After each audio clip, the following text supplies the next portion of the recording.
Malnutrition can be tackled with coordinated multi-sectoral action and commitment. For diets to change, changes to consumer behaviors and supply chains are essential, together with an enabling policy environment. This is ambitious, but within reach of Bangladesh, right? In the context of the formulation of the 8th five-year plan, the Cabinet Division led the field nutrient gap analysis. This analysis, which has greatly benefited from the contributions of government, civil society, and academic partners, has helped uncover the key bottlenecks and possible solutions for tackling the root causes of this problem, and what government and other nutrition stakeholders can do, identifying promising multi-sectoral strategies. It will further inform the update of the Zero Hunger Review that is currently conducted under the ARD. This independent strategic analysis of the wider food security and nutrition context in Bangladesh identifies challenges impeding progress and makes recommendations on how to deal with those challenges to attain SDG 2 in its broadest sense. Now, we have heard that at least 1 in 8, that is 13% of households, cannot afford to meet their nutrient needs, which puts healthy, balanced food choices out of reach, especially for the women, adolescent girls, and the poorest households. To this effect, we are here today to share findings and policy recommendations that were articulated in consultations with various government ministries on measures to improve nutrition outcomes in Bangladesh, generated by the consultative process under the field nutrient gap analysis. Let us use this information to support and inform our work moving forward. Bangladesh is a bright example of how government commitment and coordinated action to eradicate poverty, ensure food security, and promote gender equality can have transformative effects for the population. We, as the World Food Programme, are committed to supporting the government in its efforts to put the recommendations coming out of the FNG into practice. WFP is already working with the government on, for example, increasing the nutrition impact of social safety nets to address high rates of malnutrition. I hope that this meeting will be an opportunity to discuss both the challenges and the opportunities for the future, and to continue to find ways to work together to fight malnutrition and promote human capital development, gender equality, and economic growth in Bangladesh. So I thank you all. Don't know what. ধন্যবাদ alpha, বাংলাদেশের সার্বিক পুষ্টি পরিস্থিতি তুলে ধরার জন্য। এবার বক্তব্য প্রদান করবেন আজকের কর্মশালার মাননীয় প্রধান অতিথি, পরিকল্পনা কমিশনের সদস্য সচিব জনাব জাকির হোসেন আকন্দ। জনাব জাকির হোসেন আকন্দ। Thank you, Mr. Alfaba. Now we would request today's chief guest, Mr. Zakir Hossain Akando, Member Secretary, Planning Commission, for his speech.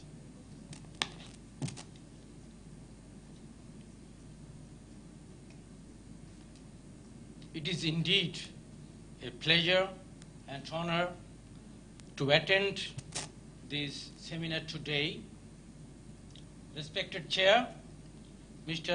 Sheikh Rafiqul Islam, Additional Secretary, Ministry of Women and Children Affairs, Mr. Alfaba, Acting Country Representative, WFP Bangladesh, Saskia DP, WFP Representative from Headquarters, esteemed panel members and keynote speakers, development partners, NGO representatives, and representatives from different ministries, divisions, and directorates. Assalamu alaikum. I would like to extend my thanks to Dr. Saskia DP for presentation on the policy recommendations from the field the nutrient gap analysis, providing us with new sights on the food system and the food environment and how the impact on the affordability of a nutritious diet for the poor and wealthier people in Bangladesh. These recommendations were discussed in the agreed agenda successfully in the policy dialogue arranged by Cabinet Division and all representative and members from different strata. We know that improving nutrition is essential for human capital development. Bangladesh economic development has made a great strides towards, and we are graduating as middle income country.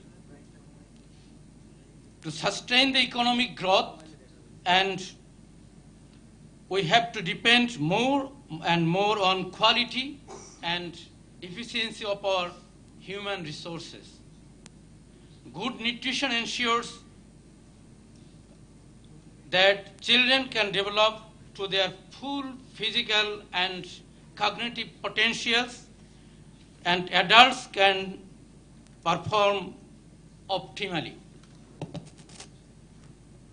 As middle-income country, we are facing new challenges for ensuring a healthy, balanced diet for our population.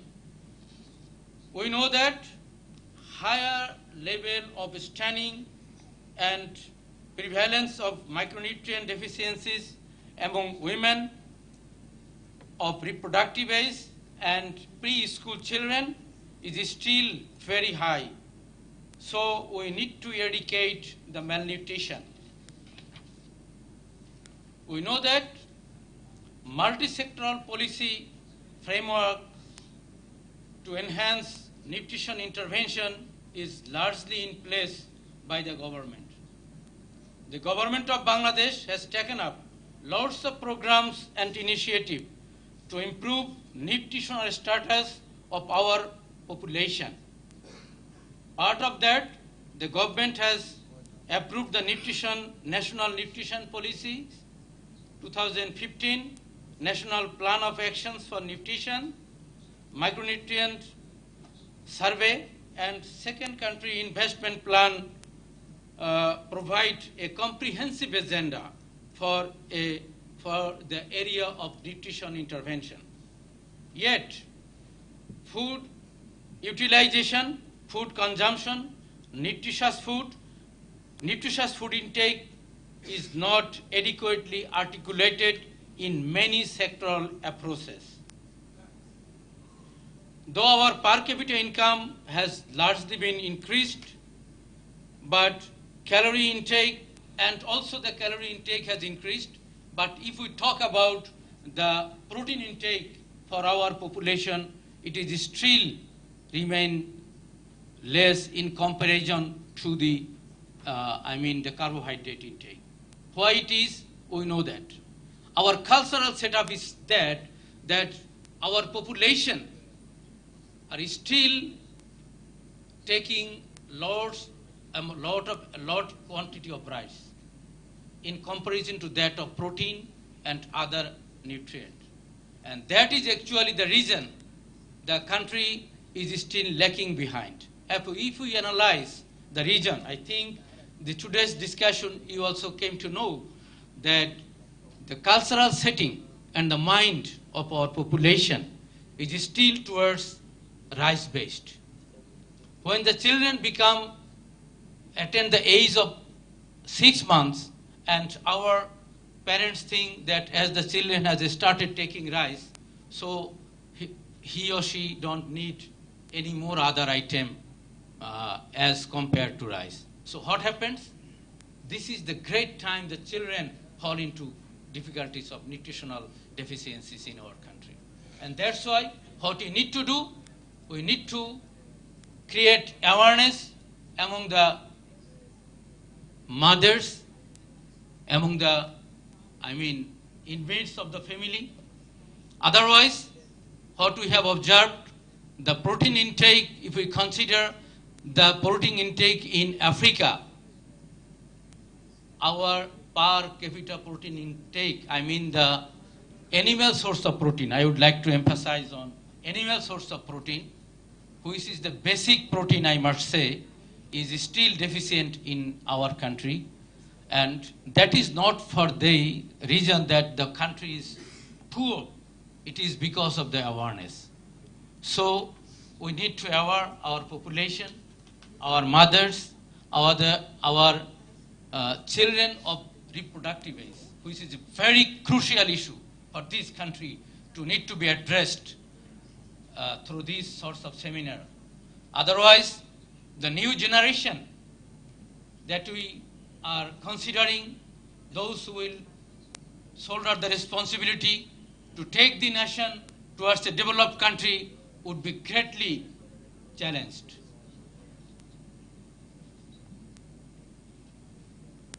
I would like to emphasize another issue, that the micronutrient deficiency. You know that when we were in our childhood stage, means I am almost in the age of 60, that time there are lots of fruits and milk and other vegetables are highly prevalent in the rural areas. But what we see now, the children in the rural areas, they are not getting that type of different fruits and vegetables even in the village. Second thing is this, our new generation.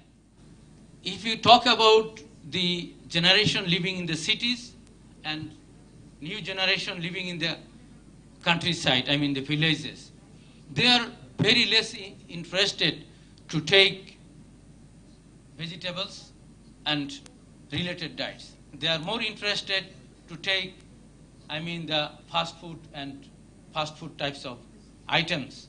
And that's why they are gradually in a challenge of different sorts of malnutrition, and especially the micronutrient. Because when they are intaking, I mean, diversified food, then the micronutrient deficiencies will certainly be reduced, which is almost gradually going to be less in the new generation. So that's why we need to aware the new generation and their parents and mothers, to convince them, to make them aware that the consequences of deficiency of micronutrients and other related nutritions. I want to extend my thanks to Cabinet Division to lead the field nutrient gap analysis, and also World Food Program to initiate such a pragmatic initiative. Through this, the country will be greatly benefited, and the area of balanced diet and nutritious food or healthy food, and with this seminar, the recommendations that has been made to come up with a suggestion of balanced food for our population with cost-effective way, so that our population can afford it. Thanks all. Thank you all. ধন্যবাদ মাননীয় প্রধান অতিথি জনাব জাকির হোসেন আকন্দ। আমরা এই পর্বে এবার সর্বশেষ বক্তব্য শুনতে যাচ্ছি। এবারে বক্তব্য দিতে আমন্ত্রণ জানাচ্ছি আজকের সভার সভাপতি, মহিলা ও শিশু বিষয়ক মন্ত্রণালয়ের অতিরিক্ত সচিব পরিকল্পনা ও উন্নয়ন জনাব শেখ রফিকুল ইসলামকে। জনাব Sheikh Rafiqul Islam.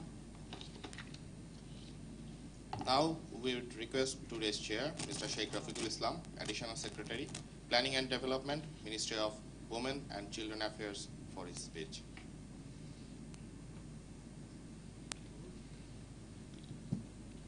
Most honorable chief guest of the occasion, Mr. Zakir Hussain Akand, member, Secretary Planning Commission, Mrs. Monique Bion, Head of the Nutrition WFP, Dr. Saskia DP, Senior Advisor Nutrition WFP Rome, Mr. Alpha Ba, Acting Country Director, WFP, Bangladesh. Dear audience, Assalamu alaikum and good morning.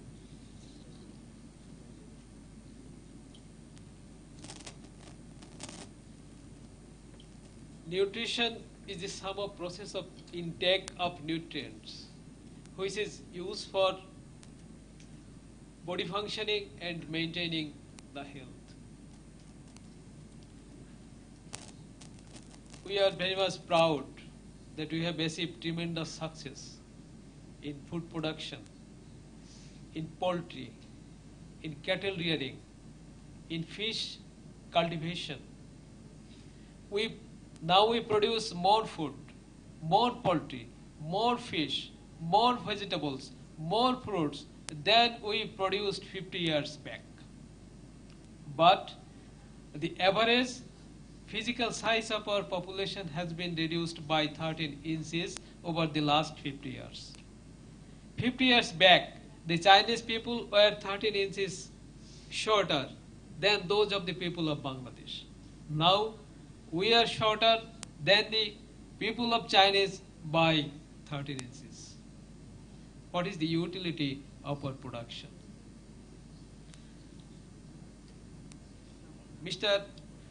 Dr. Saskia DP has rightly pointed out that almost all the people, with an exception to 30% of our hardcore people, the remaining 80% people of the country can afford nutritious food.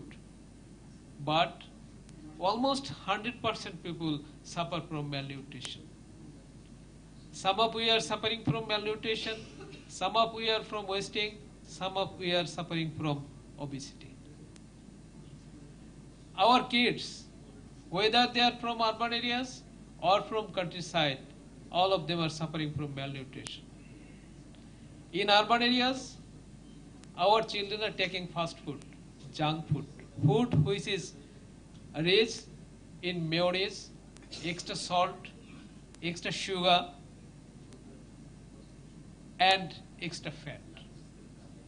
They are not taking balanced food. What is the result? The result is not happy at all. Improper growth of our children, lack of immunity, less physical strength, less workability, ill-tempered, early old age. We export our raw manpower to Malaysia. The Malaysian entrepreneurs prefer the Tamils. The Malaysian entrepreneurs prefer people from Nepalese because they are physically stronger than those of our people. We have food, but we cannot maintain balanced food. We cannot have nutritious food.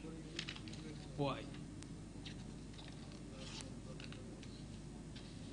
We have some constraints. Choice of food. We take food as a means of enjoyment. We take food to meet our taste. We take food to satisfy our taste. Most of we do not take food for maintaining our health, for keeping us fit, for keeping us immune from diseases. We choose spicy, oily, tasty dish. Even if I come to this hotel with my family obviously choose spicy food which is tasty. They don't think of taking nutritious food, nutritious dish. Even when we choose the restaurant, we choose the restaurant which prepare most tasty food, not nutritious food. This is our social norm. This is a constraint, lack of knowledge. Yes, obviously we lack knowledge regarding nutrition, regarding the objective of taking food. We don't take food for satisfying our taste. We take food to keep us fit. We take food for proper functioning of our body. We take food to keep our metabolism in proper manner. False vanity. FNZ report has rightly pointed out that our people think that the leafy vegetables are for the poor people. The leafy vegetables is not for the wealthy ones. This is false vanity, impact of the social norm. If somebody is my guest, I think of preparing spicy food, oily food. I don't think of nutritious food. Vis-a-vis, when I become the guest of another, he also think of providing me, serving me with spicy food, tasty food, not nutritious food. It is the irony of fate. It is the irony of fate that we take food, but for the satisfaction of a very few moments. Educational curriculum. In our educational arena, this is very unfortunate that in most of the schools, they provide tiffin. What they provide? They provide shingara, samosa, cake, which is prepared with unrefined soybean, with unrefined extra sugar, with fat, with extra salt. Most of the ingredients are very much injurious to health.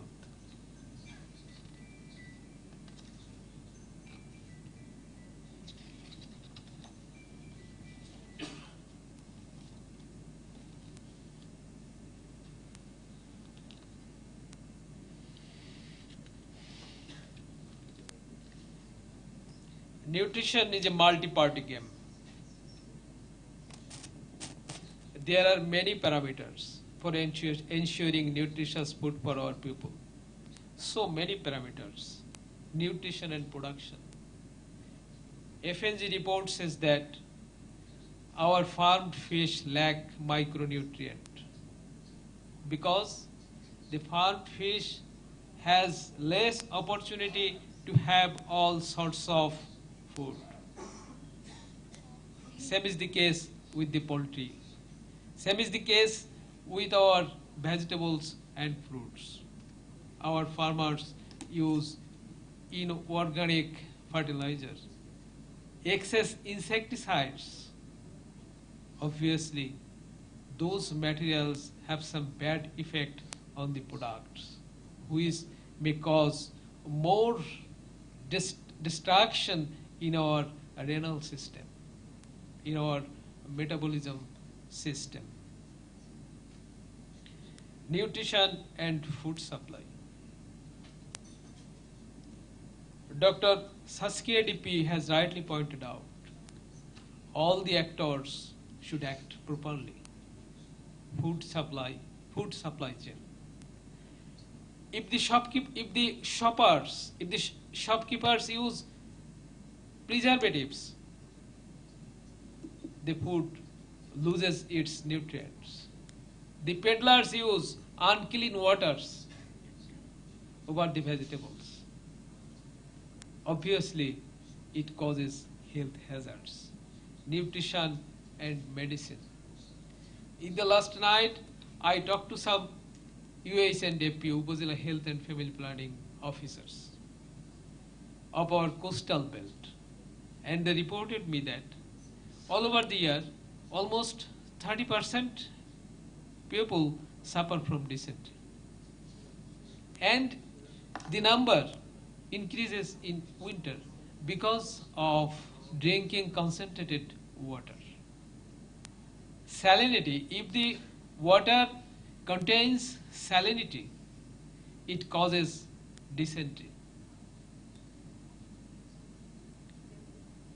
It causes dysentery. And if a person suffers from dysentery, he cannot have vegetables, he cannot have fruits, he cannot have citric acids. That is, the ultimate result is that a person suffering from dysentery cannot have nutritious food. nutrition and social practice. The society itself should be accustomed to have nutritious food. So it's a multi-party game.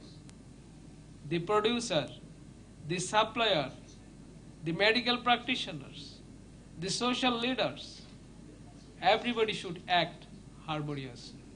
Everybody should be committed to ensure nutritious food. We need behavioral sense, a well-coordinated movement, social movement is required to ensure nutrition level of our nation. Otherwise, we cannot have the dividend of our population. We cannot flourish as a nation. If we are physically crippled, if we are not strong enough, if we have not sufficient strength in comparison to our counterpart of Tamil, to our counterpart of Nepalese, to our counterpart of Philippines, how can we compete in our international labor market? Our country is very small in size, but very big in very population. We should target international labor market. But if we cannot be physically fit, if we cannot have balanced nutritious food, how can we compete there? We need well-coordinated effort. It is very unfortunate, our curriculum, beginning from the pre-primary stage to the secondary and higher secondary level, the nutrition chapter is very low, is very few, is very insufficient. Nutrition and hygiene move side by side, hand in hand. We should incorporate sufficient chapters for nutrition and hygiene in our school curricula, at least up to secondary level. We need some catalyst like teachers, social leaders, community leaders, NGOs to bring change, to bring behavioral change of the nation, to bring behavioral change in our society, so that we can have nutritious food. We can move to have a greater movement to have a strong and healthy nation. This is all, and at the end of my speech, I do give thanks to Cabinet Division for arranging such an endeavor, and WFP for facilitating it and inviting me to chair the session. Thank you all. Assalamu alaikum. Good morning. ধন্যবাদ মাননীয় সভাপতি। কর্মশালার এ পর্যায়ে আমরা একটি ছোট্ট বিরতি নিতে যাচ্ছি। 10 মিনিটের ছোট একটি বিরতি শেষে আমরা আবার এই কক্ষে একত্রিত হব। On that note, we would like to take a 10-minute break. In the next part, from 11:40, we will start with the presentation of the findings of the field and nutrition gap analysis.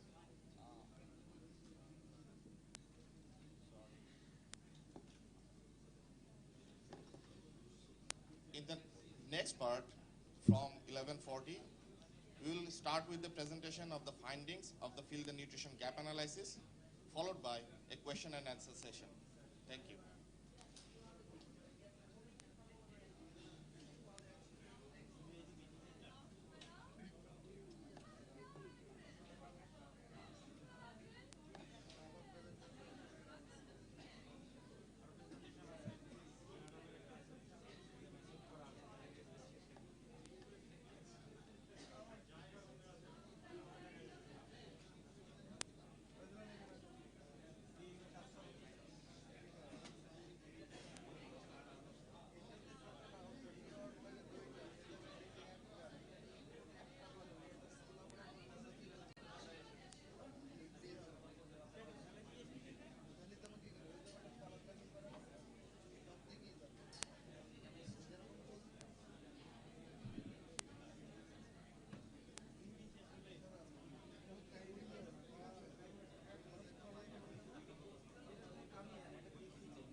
বিশ্ব খাদ্য কর্মসূচি Bangladesh country office ও Rome সদর দপ্তরের সহকর্মীবৃন্দ।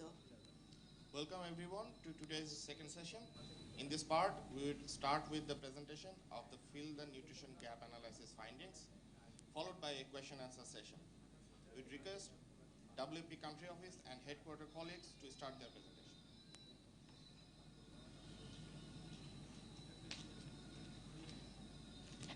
Thank you, everyone. Good morning. I'm Arifin Akhtar. I work with Vulnerability Analysis and Mapping Unit, World Food Program. So you have already,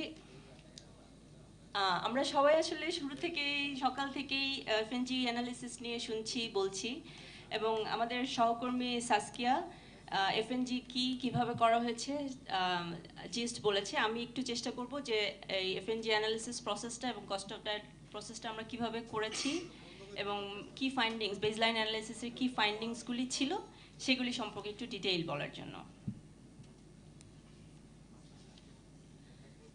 তো প্রথমেই আমরা যদি দেখি এফএনজি অ্যানালিসিসটা আসলে কি। FNG analysis is a consultative process with multi-sectoral stakeholders এবং এই অ্যানালিসিসের ভিতরে আসলে দুইটা মেইন জিনিসকে আমরা কভার করেছি, একটা হচ্ছে সেকেন্ডারি ডেটা অ্যানালিসিস আর একটা কস্ট অফ ডায়েট অ্যানালিসিস। এখন সেকেন্ডারি ডেটা অ্যানালিসিসটা মেইনলি করা হয়েছে over 200 research papers and literature review করে এবং সেটা মেইনলি দেখা হচ্ছে overall food system including production, supply chain and utilisation. And এখান থেকে আমরা চেষ্টা করেছি একটা পসিবল ইন্টারভেনশন যেটা কিনা আমাদের এন্ট্রি পয়েন্ট হিসেবে কাজ করতে পারে সেই ধরনের কিছু জিনিস আইডেন্টিফাই করার জন্য। এবং কস্ট অফ ডায়েট অ্যানালিসিসে আমরা দেখেছি মূলত ফুড প্রাইস এবং হাউসহোল্ড এক্সপেন্ডিচার এই দুইটা জিনিস থেকে কিভাবে মানে কস্ট অফ ডায়েটটা কিভাবে আসছে এবং প্রাইসটা কিভাবে এটাকে এমফেসাইজ করছে সেই জিনিসগুলি দেখার জন্য। এবং এখান থেকে আমরা একটা minimum cost for an adequate diet এটাকে এস্টিমেট করার চেষ্টা করেছি এবং সেটার সাথে সাথে ইকোনমিক অ্যাক্সেসিবিলিটি যেটা বা অ্যাফোর্ডেবিলিটি সেটাও একটা ধারণা করার চেষ্টা করেছি। এবং এখান থেকে ফাইনালি আমরা যেটা করেছি ইন্টারভেনশন মডেলিং। এই মডেলিংটা বেসিক্যালি আসলে কিভাবে একটা কম্প্রিহেন্সিভ ইন্টারভেনশন প্ল্যান কিভাবে আমাদের ইমপ্রুভড অ্যাভেলেবিলিটি এবং অ্যাক্সেসিবিলিটি টু নিউট্রিশিয়াস ডায়েট এটাকে এনশিওর করতে পারে সেটার একটা কাইন্ড অফ প্ল্যানিং আর কি। এখন কস্ট অফ ডায়েটটা যদি আমরা আরেকটু ডিটেইল দেখি, কস্ট অফ ডায়েট অ্যানালিসিসটা আসলে আমরা করেছি একটা সফটওয়্যারের মাধ্যমে, কস্ট অফ ডায়েট সফটওয়্যার। সেখানে এটা যেটা করে যে ফুড প্রাইস এবং হাউসহোল্ড এক্সপেন্ডিচারের যে ইনফরমেশন আমাদের আছে হাউসহোল্ড ইনকাম এক্সপেন্ডিচার সার্ভে 2016 থেকে ডেটা ইউজ করে সেখানে আমরা minimum cost and economic affordability of a nutritious diet এই জিনিসটাকে এস্টিমেট করার জন্য কস্ট অফ ডায়েট সফটওয়্যারের মাধ্যমে আমরা একটা ইকোনমিক অ্যানালিসিস করেছি। এই সফটওয়্যার যেটা করে এখানে একটা comprehensive list of locally available food items থাকে। এই ফুড আইটেমস থেকে সফটওয়্যার পসিবল নিউট্রিশিয়াস ডায়েট যেটা আমাদের হাউসহোল্ড রিকোয়ারমেন্টের নিউট্রিশনাল রিকোয়ারমেন্টটাকে ফুলফিল করবে এরকম একটা কম্বিনেশন পিক করে ফ্রম দিস কম্প্রিহেন্সিভ লিস্ট। তারপর সেখান থেকে আমরা প্রাইস ইনফরমেশন ইউজ করে সেখান থেকে আমরা লিস্ট এক্সপেন্সিভ নিউট্রিশিয়াস কম্বিনেশনটা চুজ করি এবং তারপরের স্টেপে এসে আমরা সেই লিস্ট এক্সপেন্সিভ নিউট্রিশিয়াস ডায়েটটাকে স্টেপল অ্যাডজাস্ট করি। স্টেপল অ্যাডজাস্ট করতে হয় বিকজ যেহেতু আমাদের একটা ডায়েটের মেইন একটা স্টেপল থাকে for Bangladesh it is rice. So ওই স্টেপলটাকে একটা রিজনেবল অ্যামাউন্টে অ্যাডজাস্ট করে আমরা একটা ফাইনালি একটা নিউট্রিশিয়াস ডায়েটের অপটিমাইজ করে থাকি। তো এই হচ্ছে বেসিক্যালি কস্ট অফ ডায়েট অ্যানালিসিসের মেথড। আর এই যে বললাম যে স্টেপল অ্যাডজাস্টেড নিউট্রিশিয়াস ডায়েট এইখানে আসলে যেটা করা হয় যে আমরা রাইস আমাদের বাংলাদেশের ক্ষেত্রে যেহেতু staple rice so rice adjust করে আমরা একটা অপটিমাইজ নিউট্রিশিয়াস ডায়েট সাজেস্ট করেছি এখানে। এখন আমরা যদি দেখি যে এই স্টেপল অ্যাডজাস্টেড নিউট্রিশিয়াস ডায়েটটা আসলে কি এবং কি না। এই স্টেপল অ্যাডজাস্টেড নিউট্রিশিয়াস ডায়েটটা হচ্ছে করা হয় যেটা বললাম যে লোকালি অ্যাভেলেবল এবং কালচারালি অ্যাকসেপ্টেবল ফুড আইটেম সেইগুলিকে কনসিডার করে একটা অপটিমাইজেশন করা হয় এবং সেখানে এই সিলেকশন ডায়েট যেটা কস্ট অফ ডায়েট সফটওয়্যার যেই ফুডগুলিকে সিলেক্ট করে সেই সিলেকশনটা আসলে করা হয় on the basis of nutrition needs that are lowest possible কস্টে যে নিউট্রিশন নিডগুলি ফুলফিল করতে পারে সেই হিসেবে এই পিকটা করে সিলেকশনটা করা হয়। আর এখান দিয়ে আমরা যেটা করি যেটা বললাম যে স্টেপল ফুড অ্যাডজাস্ট করা হয়। সো এই বেসিক্যালি এই তিনটা মেইন কম্বিনেশনের মাধ্যমে আমরা একটা staple adjusted nutrition diet optimise করি। এখন এটা আসলে কি না, এই স্টেপল অ্যাডজাস্টেড দিয়ে এটা আসলে একটা অপটিমাইজেশন আমরা বলেছি, এটা it's not necessarily what people are currently eating এবং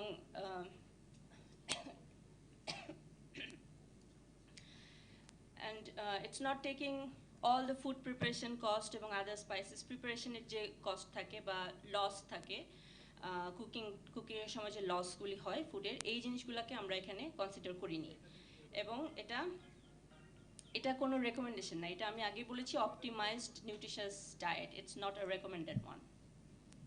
অ্যান্ড দিস কম্বিনেশন যেহেতু এই একটা সফটওয়্যার এই নিউট্রিশিয়াস কম্বিনেশনগুলোকে পিক করছে, not necessarily it would be like nice combination.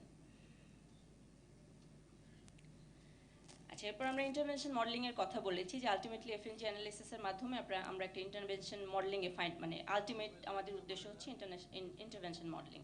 এখন এই মডেলিংটা কি এবং কি না, মডেলিংটা হচ্ছে এটা জাস্ট এস্টিমেশন, মানে আমরা যদি সোশ্যাল প্রোটেকশন প্রোগ্রাম ইন্টারভেনশন করার কথা চিন্তা করি সেখানে আমরা মোস্ট অফ দ্য কেসে বলে থাকি যে যা ইন্টারভেনশন দেওয়া হচ্ছে that is not sufficient two afford a nutritious diet. এখন এই মডেলিংটা দিয়ে আমরা ওইটাই ক্যালকুলেট করার চেষ্টা করি যে remaining amount, additional amount that is needed to accommodate or afford the nutritious diet. And এটাতে আসলে আমরা যে নন অ্যাফোর্ডেবিলিটি পার্সেন্টেজটা বলছি সেটা আসলে ইন্ডিকেট করছে রিস্ক অফ মাইক্রোনিউট্রিয়েন্ট ডেফিসিয়েন্সিস এবং এই মডেলিংটা আসলে বেসড অন অ্যাজাম্পশনস, এটা হচ্ছে validated assumptions by researchers, stakeholders and other relevant actors. And এই মডেলিংটা আসলে কি না সেটা যদি দেখি, এটা কস্ট বেনিফিট অ্যানালিসিস না এবং এটা it is not considering all inputs and implementation costs আগে বলেছি এবং most importantly it is not a recommendation, it is an optimization, not a recommendation. আচ্ছা, এই তো গেল প্রসেস। এখন যদি আমরা অ্যাজাম্পশন যেটা বললাম যে ভ্যালিডেটেড অ্যাজাম্পশন, এই অ্যাজাম্পশনগুলি আসলে কি কি ছিল আমাদের অ্যানালিসিসের সময়, এখানে ভ্যালিডেটেড অ্যাসাম্পশন আমরা আগেই বলেছি আমাদের টেকনিক্যাল ওয়ার্কিং গ্রুপ আছে, সেটার থ্রুতে আমরা কিছু অ্যাসাম্পশন ভ্যালিডেট করে তারপর কাজটা করেছি। তো মেইন অ্যাসাম্পশন এখানে ছিল যেটা বললাম যে স্টেপল অ্যাডজাস্টমেন্ট, যেহেতু বাংলাদেশের ক্ষেত্রে রাইস হচ্ছে আমাদের স্টেপল, আমরা আন্ডার 2 চিলড্রেন ক্ষেত্রে ওয়ান্স আ ডে এবং রেস্ট অফ দ্য হাউসহোল্ড মেম্বারের ক্ষেত্রে টুয়াইস আ ডে, এভাবে করে স্টেপলটা অ্যাডজাস্ট করে দিয়েছি এভরি মিলে। আর স্টেপল অ্যাডজাস্টমেন্টটা হয়েছে ডিস্ট্রিক্ট ওয়াইজ, বিভিন্ন ভ্যারাইটির মিডিয়াম অর কোর্স রাইস, এটা depending upon our secondary data analysis. আর হাউসহোল্ড কম্পোজিশনের কথা যদি আমরা বলি, মানে যে হাউসহোল্ড একটা স্ট্যান্ডার্ড হাউসহোল্ড নিয়ে আমরা কাজ করেছি এখানে, এই 5% হাউসহোল্ডটা করা হয়েছে মানে মডেলিংয়ের ক্ষেত্রে এবং অলসো বেসলাইন অ্যানালিসিসের ক্ষেত্রে to capture nutritionally vulnerable individuals. এই হাউসহোল্ড কম্পোজিশন 5 মেম্বার হাউসহোল্ড কম্পোজিশনটা এরকম ছিল যে আন্ডার 2 চিলড্রেন একজন with breastfed and complementary foods, একজন ছিল স্কুল এইজ চাইল্ড, একজন ছিল অ্যাডোলেসেন্ট গার্ল, ল্যাকটেটিং মাদার এবং অ্যাডাল্ট ম্যান। সো আমরা জানি যে মোস্ট অফ এই যেমন under 2 children, adolescent girl, lactating mother, এরা হচ্ছে most nutritionally vulnerable in the household. So সেইভাবে করে আমাদের হাউসহোল্ড কম্পোজিশনটা করা হয়েছে। আর এই মডেলিংটা যেটা আমি বলছিলাম যে সাব ডিস্ট্রিক্ট লেভেলে করা হয়েছে, আমরা টেকনিক্যাল ওয়ার্কিং গ্রুপের মাধ্যমে ডিসাইড হয়েছিল যে একটা মানে সাবসেট অফ ডিভিশনস নিয়ে কাজ করব আমরা, সেটা ছিল ঢাকা, চিটাগং, খুলনা, সিলেট এবং রংপুর, এবং ডিসঅ্যাগ্রিগেটেড এট দি আরবান অ্যান্ড রুরাল লেভেলস। আচ্ছা, এখানে আমরা যদি একটু ফাইন্ডিংসের দিকে তাকাই, খুব ইন্টারেস্টিং ফাইন্ডিং। প্রথম ম্যাপটাতে দেখানো হয়েছে কস্ট অফ নিউট্রিশাস ডায়েট এবং সেকেন্ড ম্যাপটাতে নন অ্যাফোর্ডেবিলিটি। আমরা যদি দেখি কস্টের দিকে চিন্তা করি, তাহলে রাজশাহী এবং বরিশাল ডিভিশনে কস্ট কম্পারেটিভলি লোয়ার, কিন্তু পরবর্তী ম্যাপে যদি দেখি নন অ্যাফোর্ডেবিলিটি কিন্তু ওই দুটা ডিস্ট্রিক্ট ডিভিশনেই হায়ার, রাজশাহী এবং বরিশালে হাইয়েস্ট। সো মানে এখন কস্ট কম হলেই যে নন অ্যাফোর্ডেবিলিটি কম হবে এরকম কোনো ফাইন্ডিংস এখানে আসেনি আর কি। আর আমরা এটা যেহেতু বললাম যে আরবান এবং রুরালেও করেছি, সেখানেও আমাদের সিমিলার ফাইন্ডিংস এসেছে যে cost of the nutritious diet is somewhat cheaper, but non-affordability is higher in rural compared to urban areas. We have got the similar findings in our disaggregated analysis.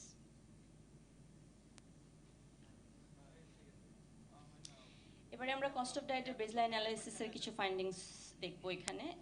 এখানে আমি কি ফাইন্ডিংসগুলি আগে বলছি, তারপর আমরা we will explain each and every points afterward.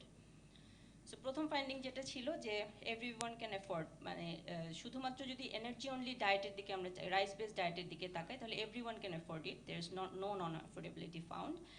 কিন্তু at least 1 in 8 households, that means close to like 20 million households cannot afford to purchase a nutritious diet. এবং যখন এই নিউট্রিশাস ডায়েটটাতে আমরা আমাদের অ্যাকচুয়াল কারেন্ট রাইস কনজাম্পশন প্র্যাকটিসটাকে continue করব, তখন কিন্তু এই কস্টটা আরও বেড়ে যাবে। এবং সেই কারণে এখন এখানে মেইন ফাইন্ডিং হচ্ছে আমাদের যে কারেন্ট রাইস কনজাম্পশনের দিকে আমাদের একটু মনোযোগ দিতে হবে, যে এটা আসলে আমরা কন্টিনিউ করবো কিনা। আর আরেকটা এখনকার যেটা বার্নিং চ্যালেঞ্জ, যে ফুড সেফটি এবং অ্যাডাল্ট্রেশন, এদিকেও আমাদের খুব মানে মনোযোগ দিতে হবে।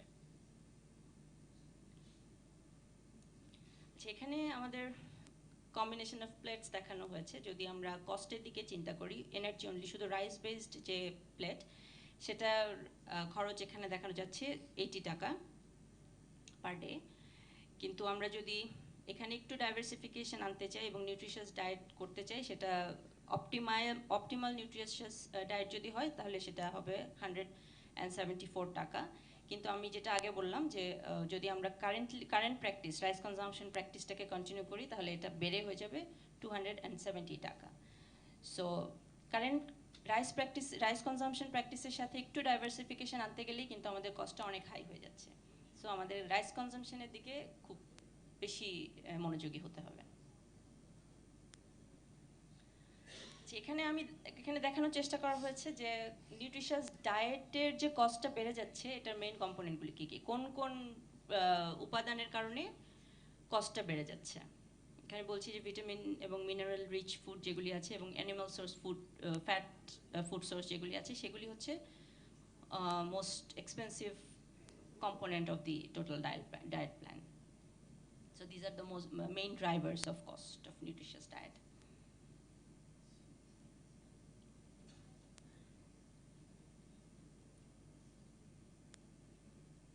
আর এখানে আমি নন অ্যাফোর্ডেবিলিটিটার একটা পিক্টোরিয়াল ভিউ দেখানোর চেষ্টা করেছি, সেম ইনফরমেশন। যদি শুধু এনার্জি অনলি হয়, সেক্ষেত্রে আমাদের নন অ্যাফোর্ডেবিলিটির কোনো প্রবলেম নেই। কিন্তু যদি আমরা অপটিমাইজড চয়েস একটা নিউট্রিশাস ডায়েটের কথা চিন্তা করি, সেক্ষেত্রে 1 in 8 household can afford it. And যদি আমরা কারেন্ট রাইস কনজাম্পশন সহ একটা নিউট্রিশাস ডায়েট চিন্তা করি, তাহলে only half of the হাউসহোল্ডস can afford it. So এখানে আসলে রাইস কনজাম্পশন নিয়ে চিন্তা করার অনেক বিষয় আছে। এবং যেখানে সো রাইস কনজাম্পশনটা একটা কনসার্ন। এই রিলেটেড আমরা আরও কিছু রিসার্চ কারেন্ট পাবলিকেশনস আমরা যদি চাই দেখতে পারি। যেমন রিসেন্টলি ওয়ার্ল্ড ব্যাংকের একটি রিসার্চ ফাইন্ডিংস এসেছে, যেখানে ওরা বলেছে with recommended diet with food based dietary guideline আমাদের যেটা আছে, সেটা অনুযায়ী রেকমেন্ডেড ডায়েটের ক্ষেত্রে 53% নন অ্যাভেইলেবিলিটি তারা পেয়েছে। whereas আমরা বলছি যে 1 in 8, I mean 13% with optimal choice. So এখানে আসলে যেটা বললাম যে রাইস এবং অপটিমাইজেশন একটা বিরাট ইস্যু। ফুড চয়েস, এখানে আমাদের আসলে কনজিউমারদেরকে মানে এই পয়েন্টে এসে আমাদের এখন যেটা চিন্তা করতে হবে যে কিভাবে আমরা কনজিউমারদেরকে রাইট ফুডটি পিক করার জন্য হেল্প করতে পারি এবং তাদের অ্যাফোর্ডেবিলিটি বাড়ানোর জন্যও কিভাবে কাজ করা যায় ব্যাক এন্ডে, সরকার বলেন বা আমরা সবাই মিলে যে কাজটা করতে পারি, এই জায়গাগুলিতেই হচ্ছে ইম্পর্টেন্স দিতে হবে।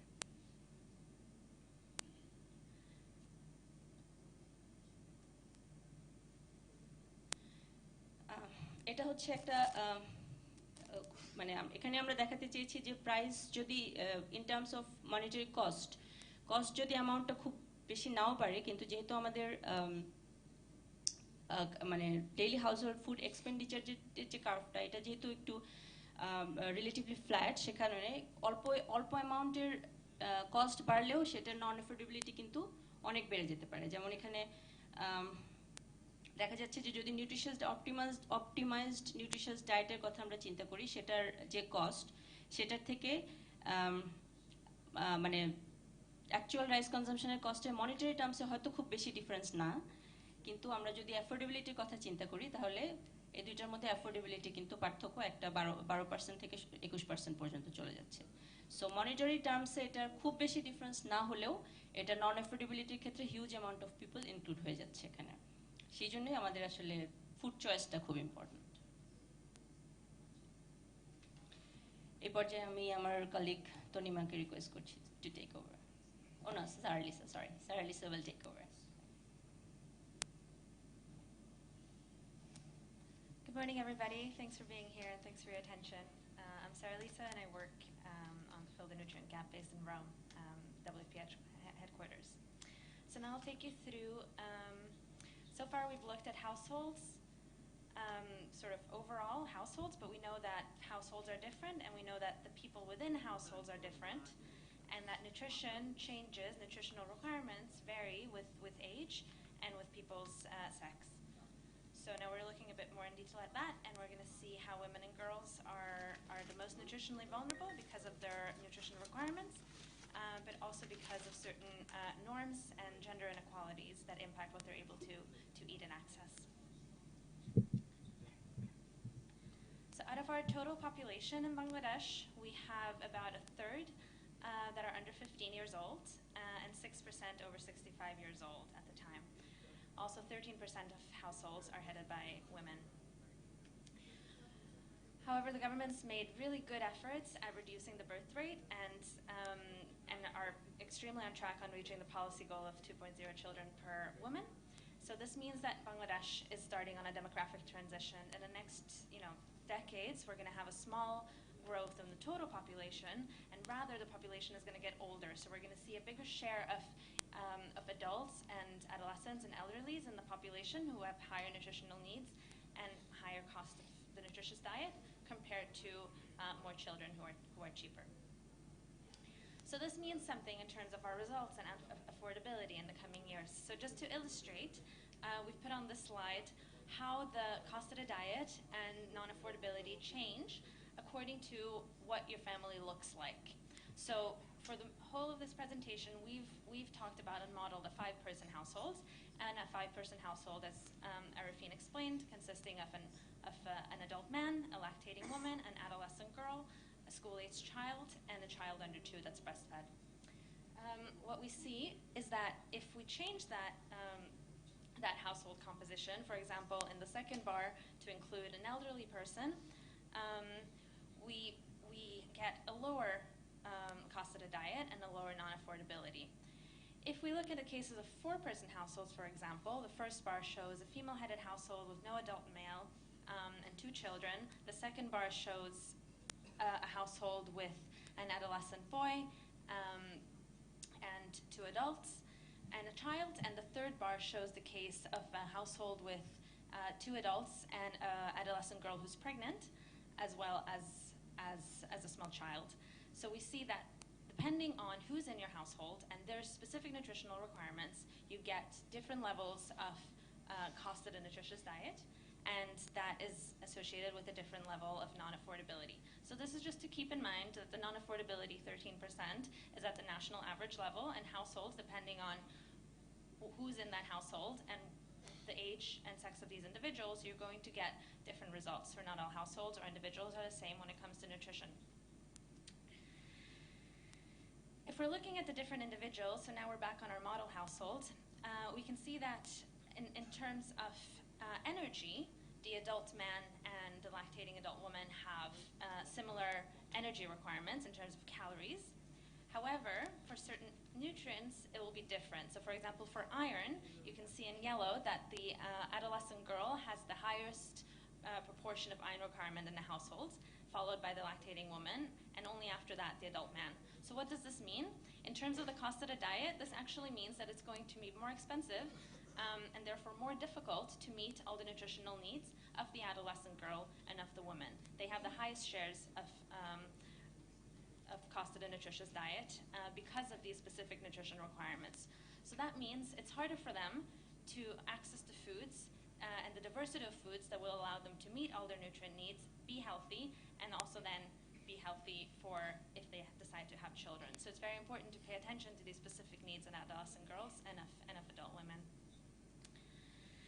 And then in addition to this nutritional vulnerability that we see, we also have seen in Bangladesh through a variety of secondary data, and one report specifically on the state of food security and nutrition, that in households where there is food insecurity and someone in the household adopts an adverse coping strategy, it is much more often women and girls rather than men and boys who go to bed hungry without dinner, or who skip a meal in favor of other family members. So there's like a gender inequality in terms of who eats first and who eats last, and it's not in line with nutritional requirements, and this can be like an additional adverse effect on nutrition. Now I'll pass it over to Tanima, who'll talk to you about the child under 2.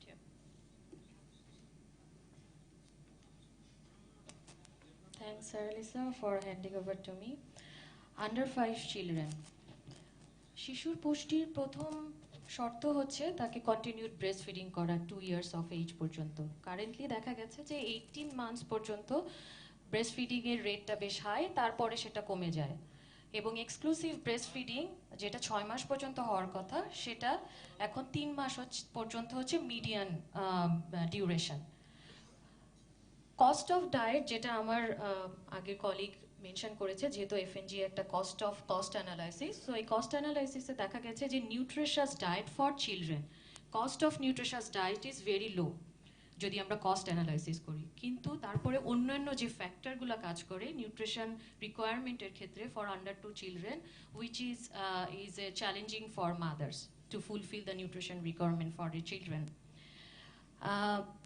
এফএনজি nutrition situation analysis করার সাথে সাথে কিছু modelling propose করেছে বিভিন্ন সেক্টরের সেকশনের বিভিন্ন age গ্রুপে। সেক্ষেত্রে আন্ডার 5 চিলড্রেনের জন্য কমপ্লিমেন্টারি ফিডিংয়ের ক্ষেত্রে কিছু মডেল করা হয়েছে। তার মধ্যে one of the model could be যে সুজি রেসিপি, সুজি with appropriate mix of different nutritious food, which could be one of the option for fulfilling the nutrition requirement as a complementary food. এই ইনফরমেশনগুলো বা ডেটাগুলো সাথে আমরা সবাই নিশ্চয়ই বেশ পরিচিত। 2014 এর বিডিএইচএস ডেটা অনুযায়ী দেখেছি যে আমরা exclusive breast feeding rate is 55%, but সবচেয়ে অ্যালার্মিং হচ্ছে diet diversity is still 28%, meaning under 2 চিলড্রেনের জন্য যেই কমপ্লিমেন্টারি ফিডিং যে ফুডগুলো খাওয়ার দরকার প্রয়োজন, সেগুলো আমরা এখনো 28% মারা সেটা দিচ্ছে শিশুদেরকে, মিনিং এটা এখনো আমাদের জন্য ভেরি রিস্কি। এফএনজি কস্ট, আমরা ফুড কমপ্লিমেন্টারি ফিডিং এর কস্ট অ্যানালাইসিস যেহেতু করা হয়েছে, তো দেখা গেছে যে একটি হাউস হোল্ডের মধ্যে আন্ডার 2 চিলড্রেনের কস্ট, হাউসহোল্ড ফুল ডায়েটের মধ্যে আন্ডার 2 চিলড্রেনের ডায়েট কস্টটা 6%, which is very low, not a very good মানে হাই রেট। বাট তারপরেও এখনো আমাদের ডাইভার্সিটিটা কেন ইনশিওর হচ্ছে না? Because there are other factors. কারণ যেই টাকাটা দিয়ে সে তার শিশুর জন্য কমপ্লিমেন্টারি ফুড খাবে, হয়তো ওই 6% টাকাটা তাকে স্পেন্ড করতে চায় সে, কিন্তু সে করতে পারছে না, কারণ তার অন্যান্য খাবার যেগুলো সে অল্প পরিমাণে তার শিশুর জন্য কিনতে হবে, সেটা অল্প পরিমাণে বাজার থেকে কেনা সম্ভব না। 2 গ্রাম, 5 গ্রাম, 5 গ্রামস, 8 গ্রামস করে কোনো ফিশ বা মিট বা এভাবে তার সে কেনা কোনোভাবেই সম্ভব না। বা ফ্রুটস, একটা ফ্রুটস হয়তো বা কেনা সম্ভব না, তো সেই জন্য তার ফুলফিল সে করতে পারছে না প্রপারলি তার মার্কেটের স্ট্রাকচার অনুযায়ী বা আমাদের সিস্টেম অনুযায়ী। এবং কোল্ড স্টোরেজ একটা অন্যতম প্রবলেম। এছাড়া একটা শিশুর ফ্রিকোয়েন্ট ফিডিং দরকার, যেহেতু বাচ্চাদের স্টমাক অনেক ছোট, তার ফ্রিকোয়েন্টলি ফিডিং দরকার, হয়তো তার পরিমাণ কম লাগে কিন্তু কোয়ালিটি ফুড আর nutrient dense food is very much required. আরেকটা হচ্ছে যে intra household distribution. So intra household, একটা হাউস হোল্ডের মধ্যে বিভিন্ন এজ গ্রুপের মেম্বাররা যেহেতু থাকে, সেক্ষেত্রে হাউস হোল্ডে food distribution is one of the challenge to ensure the child food properly. Cost থেকে দেখা গেছে প্রথম বারটা আমরা যদি দেখি যে এটা 10 টাকা, যদি অপটিমাইজ নিউট্রিশাস ডায়েট চুজ করে একটা হাউস হোল্ডে মা তার শিশুর জন্য, সেক্ষেত্রে 10 টাকা দিয়েই সে নিউট্রিশাস ফুডটা এফোর্ড করতে পারছে per day per children, for a child under 2 years. যদি সে ব্রেস্টফিড করে থাকে তাহলে, যদি সে ব্রেস্টফিড না করে থাকে তাহলে তার কস্ট আরও বেড়ে যায়, 10 টাকা থেকে সেটা 60% বেড়ে যাচ্ছে, বিকজ তাকে অন্য সব নিউট্রিয়েন্টই হচ্ছে তাকে বিভিন্ন ফুড থেকে নিতে হচ্ছে, ব্রেস্টফিডিং থেকে যে নিউট্রিয়েন্টটা নেওয়ার কথা ছিল সে সেটা নিতে পারছে না। তার মানে এক্সক্লুসিভ ব্রেস্টফিডিং এবং কন্টিনিউড এক্সক্লুসিভ ব্রেস্টফিডিং এবং continued breastfeeding till 2 years is very much required to fulfill their nutrition, and at the same time it's important to reduce the cost of the household nutritious diet.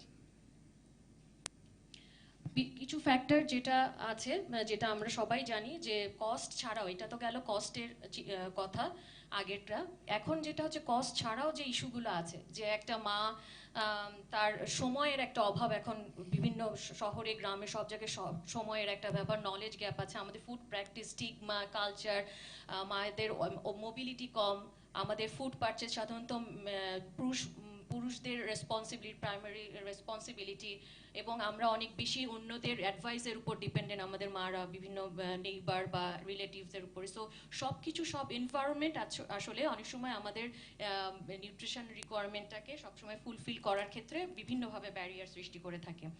তো এই সব ব্যারিয়ারগুলোকে চিন্তা করে এফএনজি কিছু model propose করেছে, যে মডেলগুলো কমপ্লিমেন্টারি ফিডিং এর রেসিপিজ এর উপরে মডেল করেছে, যে রেসিপিজ মডেলগুলা বিভিন্ন প্রোগ্রামের মাধ্যমে, সোশ্যাল সেফটি নেট প্রোগ্রাম হতে পারে, ডিজাস্টার রেসপন্স প্রোগ্রামের মাধ্যমে সেই কমপ্লিমেন্টারি ফিডিং এর অপশনগুলোকে ইনক্লুড করা যেতে পারে two fulfil the nutritional requirement. সেটা করতে গিয়ে বিভিন্ন রেসিপি যেগুলো আমাদের দেশে অনেক বেশি প্রচলিত, বা আমরা মাদেরকে অ্যাডভাইস দিয়ে থাকি বা নলেজ বা অ্যাওয়ার্ড করে থাকি, যেমন আমরা খিচুড়ি বলি, ভেজিটেবল খিচুড়ি অথবা এগ খিচুড়ি, বা সুজি চিড়ার pulao, which is already in our guideline, one of the, যেটা আমরা প্রমোট করে থাকি, বিভিন্ন গাইডলাইনে করে আসলে আছে। তো সেইগুলো যখন কস্ট অ্যানালাইসিস করে দেখা গেছে যে একটা মা যদি এক্সট্রাভাবে তার শিশুর জন্য এই খাবারগুলো প্রিপেয়ার করতে চায়, তাহলে তার হাউস হোল্ডের কস্টটা বেড়ে যায়। যদি সে তার হাউস হোল্ডের খাবারের মাধ্যমে সে ফুলফিল করতে পারতো তাহলে কস্টটা কমতো, কিন্তু যদি সে এক্সট্রাভাবে তার মায়ের শিশুর জন্য করতে চায় তাহলে তার কস্টটা বেড়ে যায়। তার মানে যারা রিসোর্স পুয়ার মা আছে, অ্যাটলিস্ট 13%, যেটা আরিফিন শো করেছে যে 13% household still under, they can't afford the nutritious food. তো তাদের জন্য আলাদা করে তার শিশুর জন্য এক্সট্রা করে খাবার অ্যারেঞ্জ করা, which is very difficult. So maybe they need extra support for that.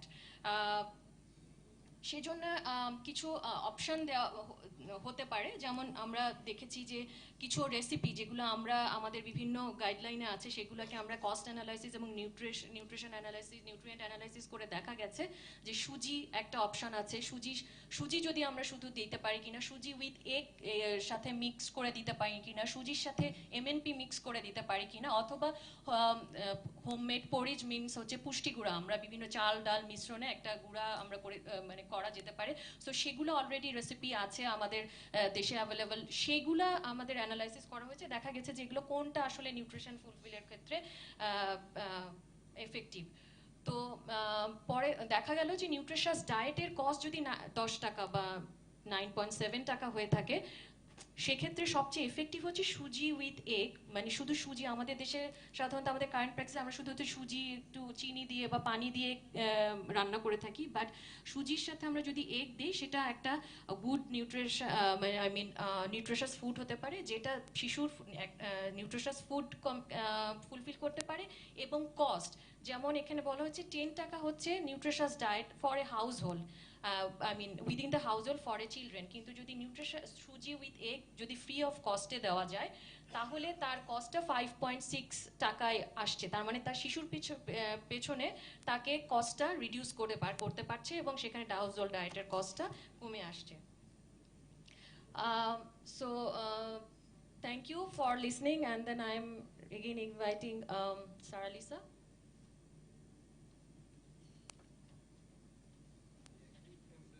Still didn't learn Bangla, I'm sorry. I'll take you through the modeling for the school-age child and a bit of the research that we did for that. So we looked into fresh school meals and school meals, and saw that these are good nutritionally and also can improve learning and foster healthy food habits, as well as promote a demand in the present and in the future for more nutritious foods. And now that there's an expansion of primary education to reach grade 8, this is really a good opportunity to reach the nutritional requirements of individuals with higher nutritional vulnerabilities, so like the adolescent girl and adolescent boys. So there's a lot of vitamin A deficiency, again, among school-aged children, as well as iodine deficiency and iron deficiency. We don't have data on all micronutrients, but we see that there is a need among this population, and many of these are in school. Most of these are in school, so school meals are really a very powerful platform we can use to reduce malnutrition in this age group. And as well, if as primary education is expanding and having students with older students, we could reach some of the adolescents as well. So on this graph, we see underweight and also overweight being a concern for adolescents. The younger adolescents, aged between 10 and 14, that have a lot of, a fourth of them are underweight. And then for the 15 to 18-year-olds, there's still underweight, but we also see increasing levels and worrying levels of overweight and obesity. So with this in mind, we modeled some different types of school meals and looked at what benefit it could bring in terms of reducing the cost of the nutritious diet for these children and for adolescents, and also thought about what it could mean in terms of the production system and increasing demand and consumer awareness and desire to eat nutritious foods. So we did some different school meals and a mix of fresh meals and of biscuits in schools. On this graph, you'll see the results for the school-aged child in blue, and then for the adolescent girl, also valid for the adolescent boy, in orange. So what we see is that the different meals, so the current meal being the mix of the biscuit and the fresh meal, as well as the 3 different types of fresh meals, khichdi, chicken and rice, and vegetable stew and chapati, these are just some examples that we made, have an important effect in reducing the cost of the diet of the child, which means that the price that the household will have to pay in the home to meet the nutrition needs of the child will be much less, and so that the school and the school meal is contributing an important amount of nutrients to the diet of these children. So for the child, the vegetable stew and chapati option, for example, could reduce the cost of the diet by 43%. For the adolescent, the impact is still important, but is much less. So basically, with the current budget of 18 taka a day within which we've modeled these meals, the meal is just not as adequate for the adolescent as for the child. The adolescent is older, has more requirements in terms of energy, but also in terms of nutrients. So here we see a bit more in detail. Here we have a graph of how the different school meals meet the nutritional requirements in terms of vitamin B1, B2, calcium, iron. And so if our target is 50%, we can see that for the school-aged child, it reaches almost 50% and also over 50% for a certain amount of micronutrients, these different school meals. but much less for the adolescent girl. So what makes a nutritious school meal? These different options have different nutritional qualities depending on what foods are in it. And if we look at the contribution of the different ingredients to meeting nutrient requirements, we see that it's really a diverse meal, a meal that includes different types of foods and fortified foods that can provide the range of nutrients that we're looking for. So on this graph specifically, you can see that if a school meal without animal source foods, for example, will meet the requirements that you see in dark blue. And just from adding fortified rice, for example, we really make a big contribution to better meeting vitamin B12, B1, and A. So fortified rice could be sort of a very effective intervention to meet an increased amount of nutrients. Eggs are also really important in terms of B12, for example, and protein. And for example, fish powder, though there's some debate as to whether children would want to eat fish powder mixed with, for example, their khichdi, but that's for you to discuss later. So that's for the school-aged child. And now I will go back to talk to you a little bit again about women and adolescent girls. So we already saw that they have a higher nutritional vulnerability than men and boys, and that this is sort of compounded by these disempowering gender norms that the government has done a lot of work to improve, but that still persists and that requires sustained effort. And then when we see high rates of early marriage and pregnancy, this is a risk to the girl herself and her opportunities in life and future productivity, but also if they have children, or it's a risk for their children. Here we're looking a little bit at the dietary diversity of women, and on a national level, only 1 out of 3 women are eating an adequately diverse diet. So what we want is the dark blue. We'd like everybody to be dark blue, so to have 5 or more different food groups, consuming them every day. But this isn't quite achieved yet. So there's a lot of room for improvement on women's dietary diversity, which will allow them to get more of the nutrients that they require. The situation is better in urban areas and among the highest quintiles, but is poorer in the lowest quintiles in the rural areas, and very much so in the Dhaka slums. For the adolescent girls specifically, we also have pretty high rates of stunting, 1 out of 4 girls being stunted between the age 15 and 19. Over half are anemic, and only, and 65%, so the majority of adolescent girls don't achieve the adequate dietary diversity. So this is a big risk, because if adolescent girls, as they grow older and become women, if they're malnourished in adolescence and bring that into their adulthood, if they decide to have children, children born to mothers who have a low nutritional status, often have poorer birth outcomes and are more likely to be stunted or wasted. So we really need to pay attention to the nutrition of these adolescent girls for themselves, but also if they decide to have children. And at current time, we know that over half of women that are currently aged 20 to 24 were married before they were 18.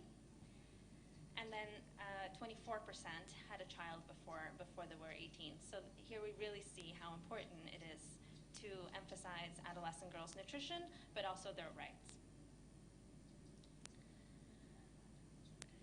So what can we do? We've modeled some supplements.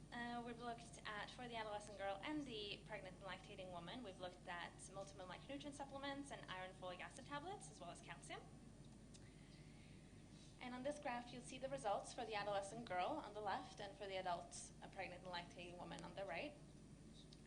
And you can see that the multiple micronutrient supplement, which is the last one in light green, can reduce the cost of their diet by 21 and 29%, so quite significantly. The iron folic acid supplement is also very good.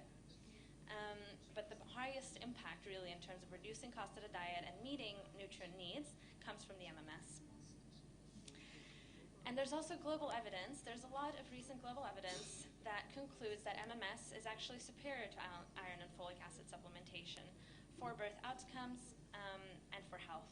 So specifically for Bangladesh, Nutrition International did an analysis and found that transitioning from IFA rise in iron folic acid to MMS would avert over a million disability-adjusted life years over the next 10 years, would prevent an additional 12,000 children from dying, and would yield benefits almost 300 times greater than the cost.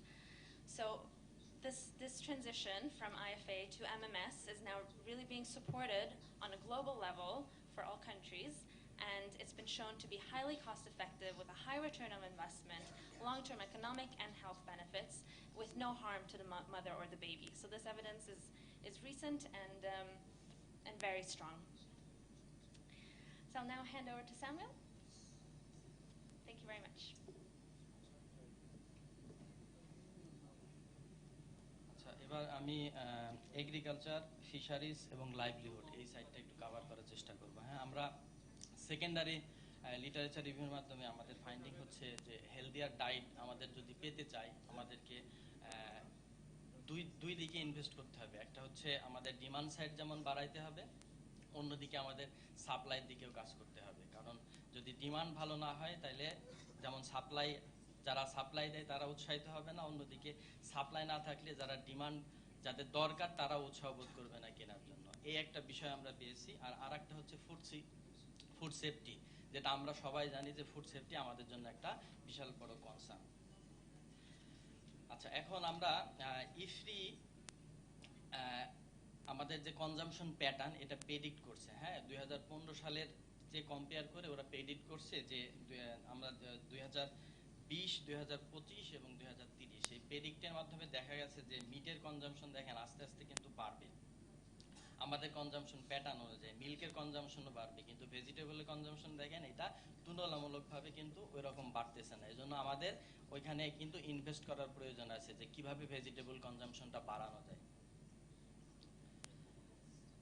Food প্রোডাকশনের ক্ষেত্রে আমরা দেখছি যে food production ইনএফিসিয়েন্সির কারণে আমাদের যে প্রোডাক্টগুলোর price, এই প্রাইসগুলো হাই। হ্যাঁ, আমরা দেখেছি যে আমাদের পোস্ট হারভেস্ট লস আছে যে ফ্রুটস এবং ভেজিটেবলের ক্ষেত্রে 26 to 44%। এবং আমরা আরও দেখছি যে ট্রান্সপোর্ট এবং স্টোরেজের সময় ওইখানে আমাদের হিউজ পরিমাণে একটা লস হয়। এবং আমরা এটাও দেখছি যে ফার্মাররা কৃষকরা যে টাকা দিয়ে বিক্রি করে, ঠিক আছে, বাজারে এসে সেটা কিন্তু অনেক বেশি দামে বিক্রি হয়। এটা হিউজ ডিফারেন্স আছে। এবং আরেকটা জিনিস আমাদের খেয়াল রাখতে হবে, আমরা যদি ফুড সেফটিকে এনশিওর করতে চাই সেটা আমাদের এনশিওর করতে হবে, এবং ফুড সেফটিকে এনশিওর করতে গেলে দামটা কিছুটা হয়তো বা বাড়তে পারে। এই জিনিসগুলো আমাদের খেয়াল রাখতে হবে। এইগুলো একদিকে যেমন আমাদের সমস্যা, অন্যদিকে আমাদের অপরচুনিটি আছে। কিছু এরিয়া আছে যেগুলোতে আমরা কাজ করলে আমরা এই সমস্যাগুলো ওভারকাম করতে পারবো। একটাকে আমরা ফার্মারকে সাপোর্ট করতে পারি। হ্যাঁ, লোকাল ডিমান্ড তৈরি করতে পারি। যেমন আমরা প্রথম স্লাইডে বলছিলাম যে আমাদের ডিমান্ড তৈরি করতে হবে, অর্থাৎ লোকাল মানুষজন যদি মানে ওদের ভিতরে যদি মনে হয় যে আমি একটা চিপসের বদলে আমি একটা পেয়ারা কিনবো, চিপস অথবা একটা কলা কিনবো, এই ডিমান্ড যখন আমরা তৈরি করতে পারবো, লোকাল সাপ্লায়াররা কিন্তু প্রোডাকশন তত বাড়াবে, ওরা উৎসাহিত হবে। এবং ফুড সেফটির ক্ষেত্রে আমাদের খেয়াল রাখতে হবে আমাদের দেশে কি পলিসি আছে, আমাদের দেশে রুলস অ্যান্ড রেগুলেশন আছে, এগুলো যেন ঠিকভাবে ইমপ্লিমেন্ট হয় সেই বিষয়গুলোর দিকে আমাদের একটু নজর রাখতে হবে। এখন আমরা কিছু মডেলিং করছি। হ্যাঁ, এখানে আমরা নিউট্রিশিয়াস ডায়েট আমরা সবাই বলছি যে 174 টাকা। হ্যাঁ, আরিফিন আপা বলে গেছে 174 টাকা দিয়ে এই নিউট্রিশিয়াস ডায়েট আমরা নিতে পারি। এবং উনি বলে গেছে যে এটা কিন্তু সফটওয়্যার পিক করছে 174 টাকা। আমাকেও যদি 174 টাকা দেওয়া হয় আমার জন্য কিন্তু খুব ডিফিকাল্ট হবে এই ডায়েটটা মেনটেন করা। হ্যাঁ, এই জন্য আমাদের রিকমেন্ডেশন আছে সোশ্যাল বিহেভিয়ার চেঞ্জ কমিউনিকেশন, এটা কিন্তু আমাদের উপর অনেক জোর দিতে হবে। হ্যাঁ, তা আমরা লাইভলিহুডের ক্ষেত্রে আমরা যে মডেলিংটা করছি, একটা হচ্ছে ফিশ পন্ড কার্প, আর একটা হচ্ছে fish pond tilapia, kitchen garden and livelihood. এই মডেলিং করার পরে আমরা দেখছি যে হাউসহোল্ডগুলো এই ধরনের সুবিধা পাবে, অর্থাৎ ফিশ পন্ডের যে ফর এক্সাম্পল ফিশ পন্ড আমরা কি মডেলিং করছি, একটা হাউসহোল্ড এফএনজি হাউসহোল্ড সপ্তাহে 5 কেজি, হ্যাঁ 5 কেজি যদি সপ্তাহে 5 কেজি মাছ খায়, হ্যাঁ কার্প মাছ, তাইলে কি হবে, তার যে নিউট্রিশিয়াস ডায়েট যে ফ্যামিলির জন্য কোনো ইন্টারভেনশন নাই তার জন্য লাগবে 174 টাকা। আর যেই ফ্যামিলিকে আমি এই ফিশ পন্ডের এই মডেলিংটা যে ফ্যামিলি ভোক্তা হবে তার জন্য হবে হচ্ছে 165 টাকা। অর্থাৎ এইভাবে জিনিসটা কমে যাবে। তার মানে আমরা দেখেন নন অ্যাফোর্ডেবিলিটি 12%, 10%, 9% এভাবে নামতে থাকবে। এরপরে আমরা আরেকটা স্টাডি আমাদের যে সেকেন্ডারি অ্যানালাইসিস লিটারেচার রিভিউতে আসছে যে আমরা বলি না অনেক সময় যে আমরা বলি যে হচ্ছে আমাদের প্রোডাকশন বাড়ছে, এর মানে কি আমরা নিউট্রিশন নিডও ফুলফিল হয়েছে। আসলে এই স্লাইডটার দিকে যদি একটু খেয়াল করেন যে 1991 থেকে 2010 সালে আমরা দেখছি ফিশের কনজাম্পশনটা দেখছি, হ্যাঁ ফিশের কনজাম্পশনটা কিন্তু ফিশের কনজাম্পশন কার থেকে কি হয়েছে, আমাদের যে ক্যাপ্টার অর্থাৎ মানে নরমালি যেটা হয় সেটা থেকে আমরা আস্তে আস্তে সরে এসে কি করছি, আমরা চাষের দিকে গেছি। হ্যাঁ এই কনজাম্পশনটা বাড়ছে, সাথে সাথে আমরা দেখছি যে প্রোটিন, ফ্যাট, এনার্জি এটারও বাড়ছে। কিন্তু অন্যদিকে দেখেন যে দুইটা ভাইটাল মাইক্রোনিউট্রিয়েন্ট, একটা হচ্ছে আয়রন আর একটা হচ্ছে ক্যালসিয়াম, অর্থাৎ এটা কিন্তু কমে গেছে। এর মানে আমরা এটার মাধ্যমে এটাই প্রতীয়মান হলো যে কনজাম্পশন বাড়ছে কিন্তু আমাদের নিউট্রিশন কোয়ালিটিটা বাড়ে না আমাদের ডায়েটের।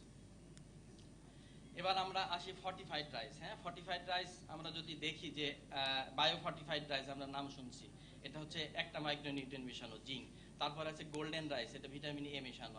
আর একটা আছে ফর্টিফাইড রাইস যেটা ভিজিডি আইসিভিজিডির মাধ্যমে দেওয়া হয়, সাথে 6টা মাইক্রোনিউট্রিয়েন্ট দেওয়া আছে। হ্যাঁ যে আমরা নিউট্রিশিয়াস ডায়েটের জন্য 100 কত লাগে, 174 টাকা। কিন্তু আমরা যদি দেখি বায়ো ফর্টিফাইড রাইস এবং গোল্ডেন রাইস যদি নর্মাল রাইসকে রিপ্লেস করি তাহলে আমাদের দেখা যাবে যে ফর্টিফাইড রাইসের ক্ষেত্রে কস্টটা আরো বেশি কমে আসছে। এবং এখানে আমরা দেখি যে দেখেন লাস্টেরটা হচ্ছে 45, যেখানে 6টা দেওয়া হলো, সেটার মাধ্যমে আমরা এই 6টা মাইক্রোনিউট্রিয়েন্ট যে রিকোয়ারমেন্ট একটা ফ্যামিলির যে রিকোয়ারমেন্ট, সেই রিকোয়ারমেন্ট আমরা ফুলফিল করতে পারি compare to golden rice and bio fortified rice.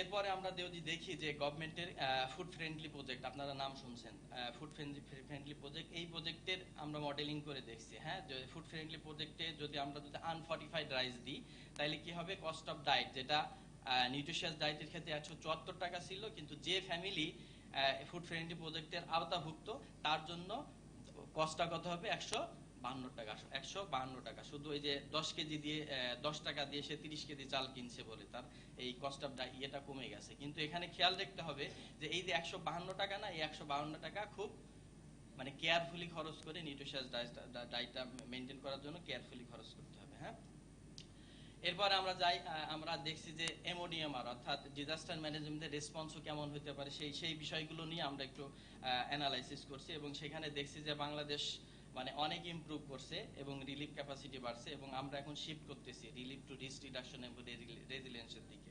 এবং আমরা আমাদের এক্সপিরিয়েন্স এটা দেখছি যে আমরা যদি অনেক মানে বিগত সালের বন্যাগুলো যদি দেখে থাকি তাহলে আমরা দেখবো যে ফুড এবং নন ফুড মার্কেট খুব তাড়াতাড়ি কি হয়, সব থেকে রিকভার হয়ে যায় খুব তাড়াতাড়ি। কিন্তু একটা সমস্যা আমরা যেটা দেখছি যে ইনফ্রাস্ট্রাকচার এবং লাইভলিহুড অ্যাসেট এটার যে রিকভারিটা খুব দ্রুত হতে হবে। যদি দ্রুত না হয় তাহলে ফার্মাররা কিন্তু ভিসিআর সাইকেলের মধ্যে পড়ে যাবে, অর্থাৎ তার ইনকাম কমবে এবং ইনকাম করলে তার পোস্ট হারভেস্ট লস হবে, বিভিন্ন লস হবে, তার ফলে দেখা যাবে তার নন অ্যাফোর্ডেবিলিটিটা বেড়ে যাবে। আমরা যদি এখানে দেখি যে যেটা বললাম যে আমাদের স্ট্রেংথও আছে, আমাদের চ্যালেঞ্জও আছে, আমাদের অপরচুনিটি আছে। স্ট্রেংথের মধ্যে যদি একটা দেখি যে আমরা কি আমাদের কমিউনিটি প্রিপেয়ারনেস ক্যাপাসিটি এবং আর্লি ওয়ার্নিং সিস্টেম খুব ভালো। আর চ্যালেঞ্জের ভিতরে যদি আমি হাইলাইট করতে যাই আমাদের ইনফ্রাস্ট্রাকচার, যেটা বললাম আমাদের ইনফ্রাস্ট্রাকচারটা কিন্তু খুব একটা ইমার্জেন্সির পরে ইনফ্রাস্ট্রাকচার এবং লাইভলিহুড অ্যাসেট এটা যদি আমরা খুব দ্রুত কুইকলি রিকভার করতে পারি তাহলে কিন্তু ফার্মারের জন্য আবার আগের অবস্থায় ফিরে যাওয়া খুব তাড়াতাড়ি সম্ভব হবে, নাইলে কিন্তু ফার্মারের জন্য কঠিন। এবং অপরচুনিটি যেটা আমরা বলছিলাম যে রেজিলিয়েন্সের দিকে আমাদের কাজ করতে হবে এবং বারবারই যেটা বলতেছি যে আমাদের যে লাইভলিহুড অ্যাসেট এবং ইনফ্রাস্ট্রাকচার এটার রিকভারটা খুব স্পিডি হইতে হবে, না হলে ফার্মারের জন্য রিকভার করা খুব কঠিন। এটা আমি অলরেডি বলছি যে এটা একটা ভিসিআর সাইকেলের মতো। হ্যাঁ আমাদের যদি ইনফ্রাস্ট্রাকচার এবং অ্যাসেট ড্যামেজ হয় তাহলে সেটা আলটিমেটলি কি হবে, হারভেস্ট লস্ট হবে এবং লো ডিমান্ড ফর লেবার হবে। অর্থাৎ বন্যার পরে দেখবেন যে ওইখানে যারা কৃষি কাজ করে তাদের ডিমান্ড কিন্তু অনেক কমে যায়, যার ফলে তাদের ইনকাম কমে যায় এবং পারচেজিং পাওয়ারটা কমে যাবে, যেটা আলটিমেটলি কি হবে, নন অ্যাফোর্ডেবিলিটিটা বাড়াই দিবে। এরপরে আমরা একটা স্টাডি দেখা হয়েছে, সেটা হচ্ছে 1998 সালে বন্যার পরে। হ্যাঁ বন্যার পরে ওয়েজ লেবার গুলো কিভাবে কমছে বাড়ছে এটার একটা স্টাডি দেখা হয়েছে এবং সেটার সঙ্গে আমরা আমাদের এই কস্ট অফ ডায়েট এটা কোরিলেশন করে দেখছি যে যখন কোনো ফ্লাড নাই তখন আমরা জানি যে নর্মাল টাইমে নন অ্যাফোর্ডেবিলিটি হচ্ছে 30%। হ্যাঁ যদি 1 ফুট পানি বাড়ে তাহলে নন অ্যাফোর্ডেবিলিটি বেড়ে 16% হবে, যদি 2 ফিট বাড়ে তাহলে 19% হবে, যদি 4 ফিট বাড়ে তাহলে 27% হবে। মানে ওই স্ট্র্যাটেজির সঙ্গে আমরা এটা কোরিলেট করে দেখছি যে বন্যার কারণেই যে ক্ষতিটা হবে সেই ক্ষতিটা যদি খুব তাড়াতাড়ি পূরণ না হয় তাইলে আমাদের নন অ্যাফোর্ডেবিলিটিটা বাড়তে থাকবে। এরপরে আমরা বিভিন্ন প্যাকেজ নিয়েও দেখছি যে কারেন্টলি ফুড সিকিউরিটি ক্লাস্টার যে প্যাকেজটা প্রপোজ করছে, হ্যাঁ, এখানে দেখা দেখে যে রাইস 10 কেজি, তারপরে চিনি 1 KG, potato 1 KG, lentil 1 KG এবং হচ্ছে তেল 1 লিটার। হ্যাঁ, আর একটা ড্রাই প্যাকেজ আমরা ধরছি হচ্ছে শুধু রাইস, আর একটা ধরছি আমরা চিরা এবং গুড় এবং হচ্ছে বিস্কিট, ফর্টিফাইড বিস্কিট। তো এইগুলো আমরা মডেলিং করে দেখছি যে যখন কোনো ইন্টারভেনশন নাই, হ্যাঁ, যখন কোনো ইন্টারভেনশন নাই তখন সেটার আমাদের আমরা জানি যে 174 টাকা, সেটার কস্ট হচ্ছে 174 টাকা। এবং এখানে দেখেন যে একটা অ্যাশ কালারে দেওয়া আছে 9%, অর্থাৎ আমি যদি ফর্টিফাইড রাইস অ্যাড করি তাহলে কিন্তু এই 9 টাকা আরো কমে যাবে।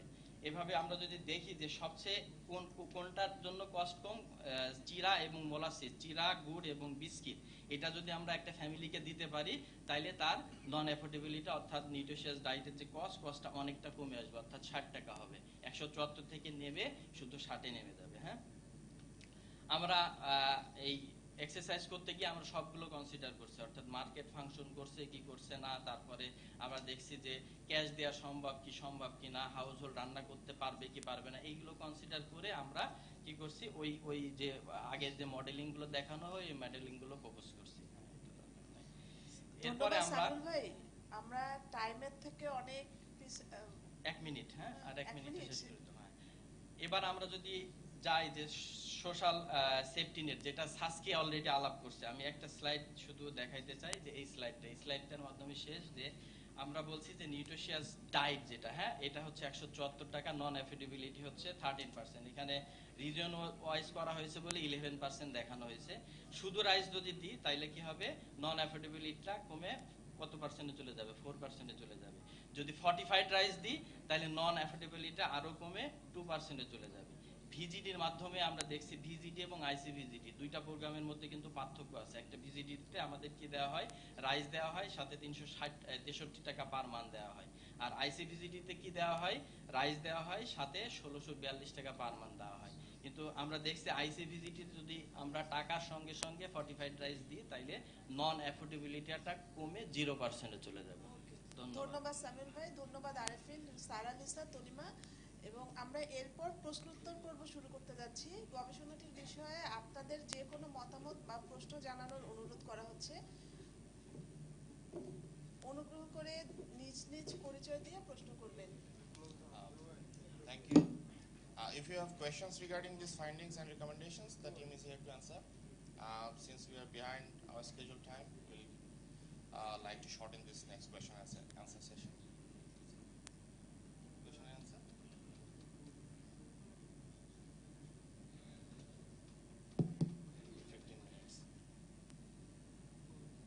I'm Professor Nazma Shaheen from Institute of Nutrition and Food Science. First, I have the question that the consumption data is the per capita consumption data, and you use the requirement at individual level. In per capita consumption data, there is the consumption of poor people and rich people, so it's the per capita consumption data. So you assess the gap with 2 levels of data set. That is one observation of mine. And another one is the cost analysis. You use the Hayes 2016 data set, and it's 3 years previous data set. You can do some inflation adjustment with the present cost, but because this cost is the 2016 cost of the diet, it's not the present cost. And because Agriculture Ministry has the food cost in every month, so you can use that data set, which would be the more appropriate. And for social safety net program, you should segregate the ultra-poor section consumption data and their requirement. And also the affordability, you should see with the wealth quintile. Otherwise, per capita data cannot give the affordability of the ultra poor. So these are the observation of my, thank you very much. Thank you very much, Dr. Nashma, for your well spotted points. On the data that we used indeed the highest data. So they are the 2016 data, but we made sure by using that we had the prices and the expenditure at the same point in time. So we do realize that today's prices are not the same as 2016, and today's expenditure based on income is also not the same as in 2016, but it gives the comparability at that point in time. And the food price data, to get them, they always come with a delay. So we decided to go for 2016 because that is the households' prices that they paid, whereas also the monitoring prices, they are from specific markets, specific locations. So there are pros and cons in every data set that we could have used. So good to know that, yes, we did use 2016, and then we did that both for the prices and for the expenditure. On the wealth quintiles, basically we use that full expenditure curve. So in there we have the percentiles. So we plot all the households for a division, and then we take the average of those divisions. So that was the way to make sure we capture the expenditure across the full population. And if we break it up, then we would have it by the quintiles. Anyone else with a comment? একটু দুঃখিত আমরা বলছি যে আমরা সময়ের চেয়ে কাঙ্ক্ষিত সময়ের চেয়ে পিছিয়ে আছি, তো আমরা এই পর্যায়ে আর দুজনের প্রশ্ন নিব, আর বাকি প্রশ্নগুলো আমাদের এখানে সাসকিয়া থাকবে, মনিক থাকবে, লাঞ্চের ব্রেকে আলোচনা করা যাবে। আমরা দুজনের প্রশ্ন নিব। Thank you. Thank you for the opportunity to give it to me. I'm Iqbal Kabir. I'm the consultant and supporting the Bangladesh National Nutrition Council. Again, as a follow-up, what Professor Nazma Shaheen was telling, I had two questions and one observation. One is, if we use the HIS 16, and if you know that the upper poverty line and the lower poverty line, based on the CBN, the cost of basic needs, which includes the food items and non-food items. And the food items, then they have particular group of food, 11 food items. When we compare these two, we have to see also we are comparing those foods, what is included in the HIS sort of food basket. That's one.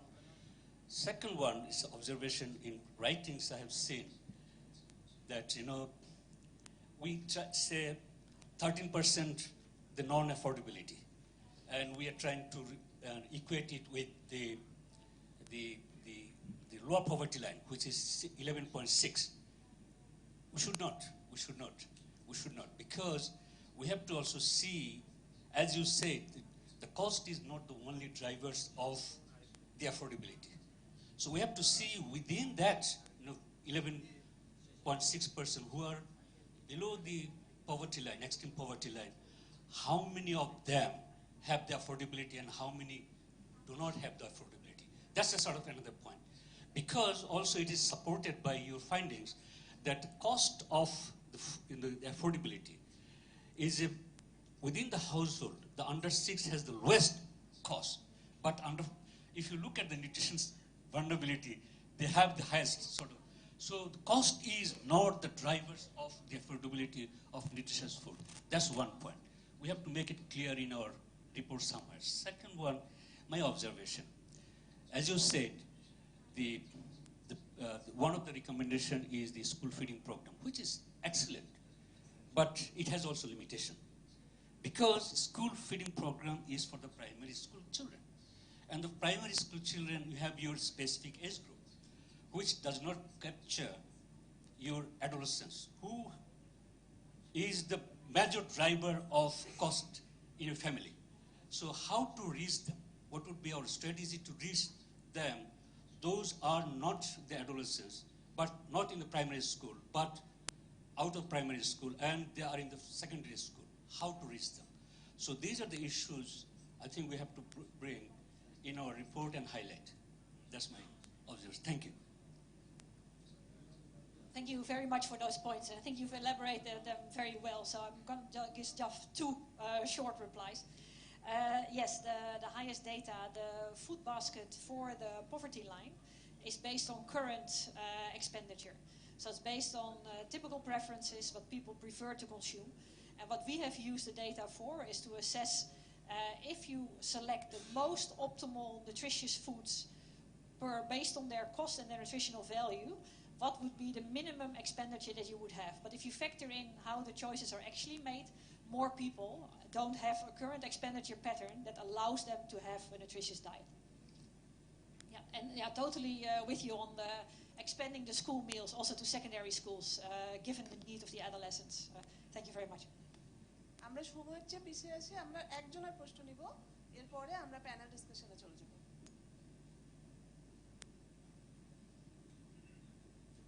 Thank you very much. প্রশ্নটি সংক্ষিপ্ত আকারে করার জন্য অনুরোধ করা হচ্ছে। খুবই সংক্ষিপ্ত করব আপনার অনুরোধের জন্য। প্রেজেন্টেশন খুবই সুন্দর হয়েছে, নিঃসন্দেহে ধন্যবাদ পাওয়ার যোগ্য। আমি ছোট্ট প্রশ্ন করব আমাদেরই সঙ্গী সাথী সামিউল এবং তানিমান আছে। আমরা এখন ভুগছি কিন্তু ট্রিপল বার্ডেন অফ ম্যাল নিউট্রিশনে, যদিও সেখানে ওভার নিউট্রিশন এখানে আসছে না, আন্ডার নিউট্রিশন এবং মাইক্রোনিউট্রিয়েন্ট গ্যাপ যেটা, সেটা নিয়ে আমাদের কিন্তু কনসার্ন বেশি। প্রেজেন্টেশনে কিন্তু আমরা মাইক্রোনিউট্রিয়েন্ট পাওয়ার ক্ষেত্রে অনলি ভেজিটেবলস দেখেছি। শুধু কি ভেজিটেবলস আমাদের সকল মাইক্রোনিউট্রিয়েন্টের গ্যাপ ফুলফিল করতে সক্ষম? এই প্রশ্নটাই আমার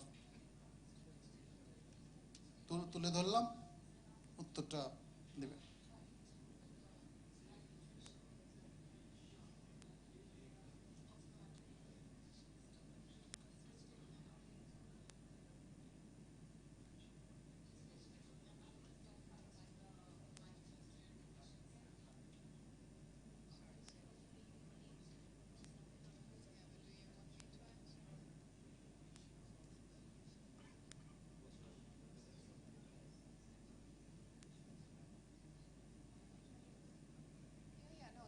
Okay, thank you, sir, for asking these questions.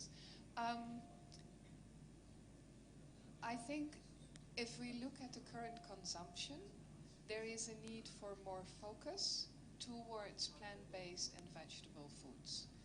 Because at the moment we're very much, and I think that was something we heard also in the speech this morning, we're very much concerned with protein and protein content. But if we look at what is currently really the biggest challenge in meeting, it's the micronutrients. And diversification for meeting those micronutrient needs can come for a large part from vegetables and fruits. I fully agree that animal foods have an important role to play in a diversified diet. They help to bring some micronutrients that are more difficult to access through vegetables and plant-based diets. They also help to promote the absorption of those micronutrients.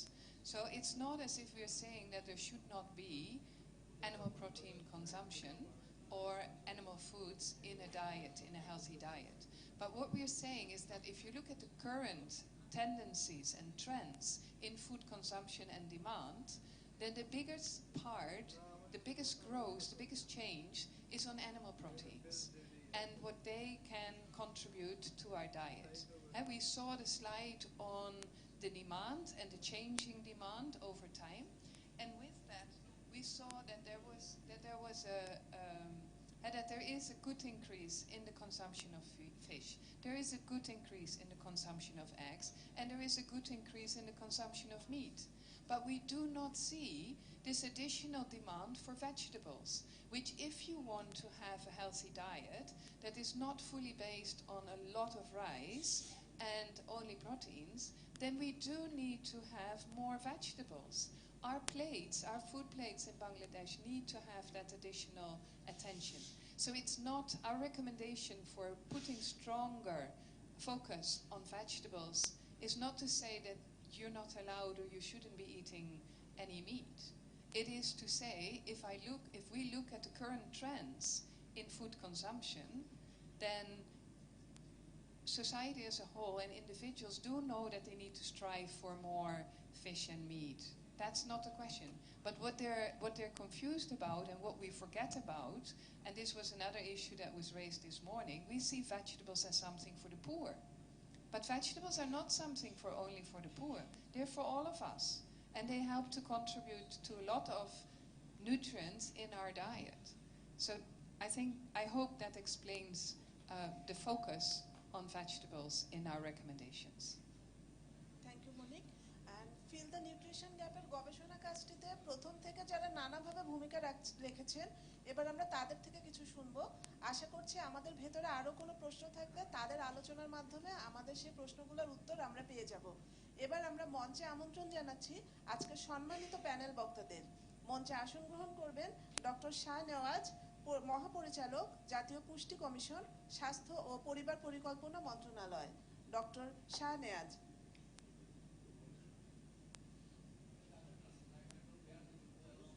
মঞ্চে আসবেন জনাব হাজিকুল ইসলাম, গবেষণা পরিচালক, নীতি ও সমন্বয়, এফপিএমইউ, খাদ্য মন্ত্রণালয়।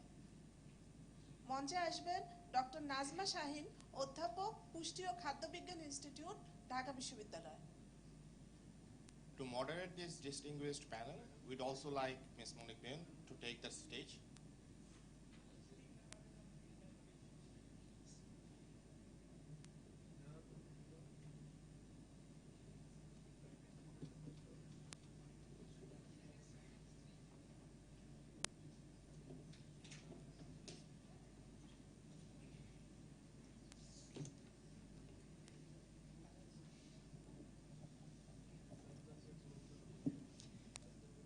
Thank you, panelists, for joining me here in the comfortable seats on the platform, and for joining us in a bit of a discussion to reflect on the findings and recommendations that have been presented today. With all this evidence at hand, I think now it's important that we are going to translate the recommendations that were made into recommendations that are actionable, that are really something that we take forward. We do not want these recommendations to be put on a shelf and gather dust.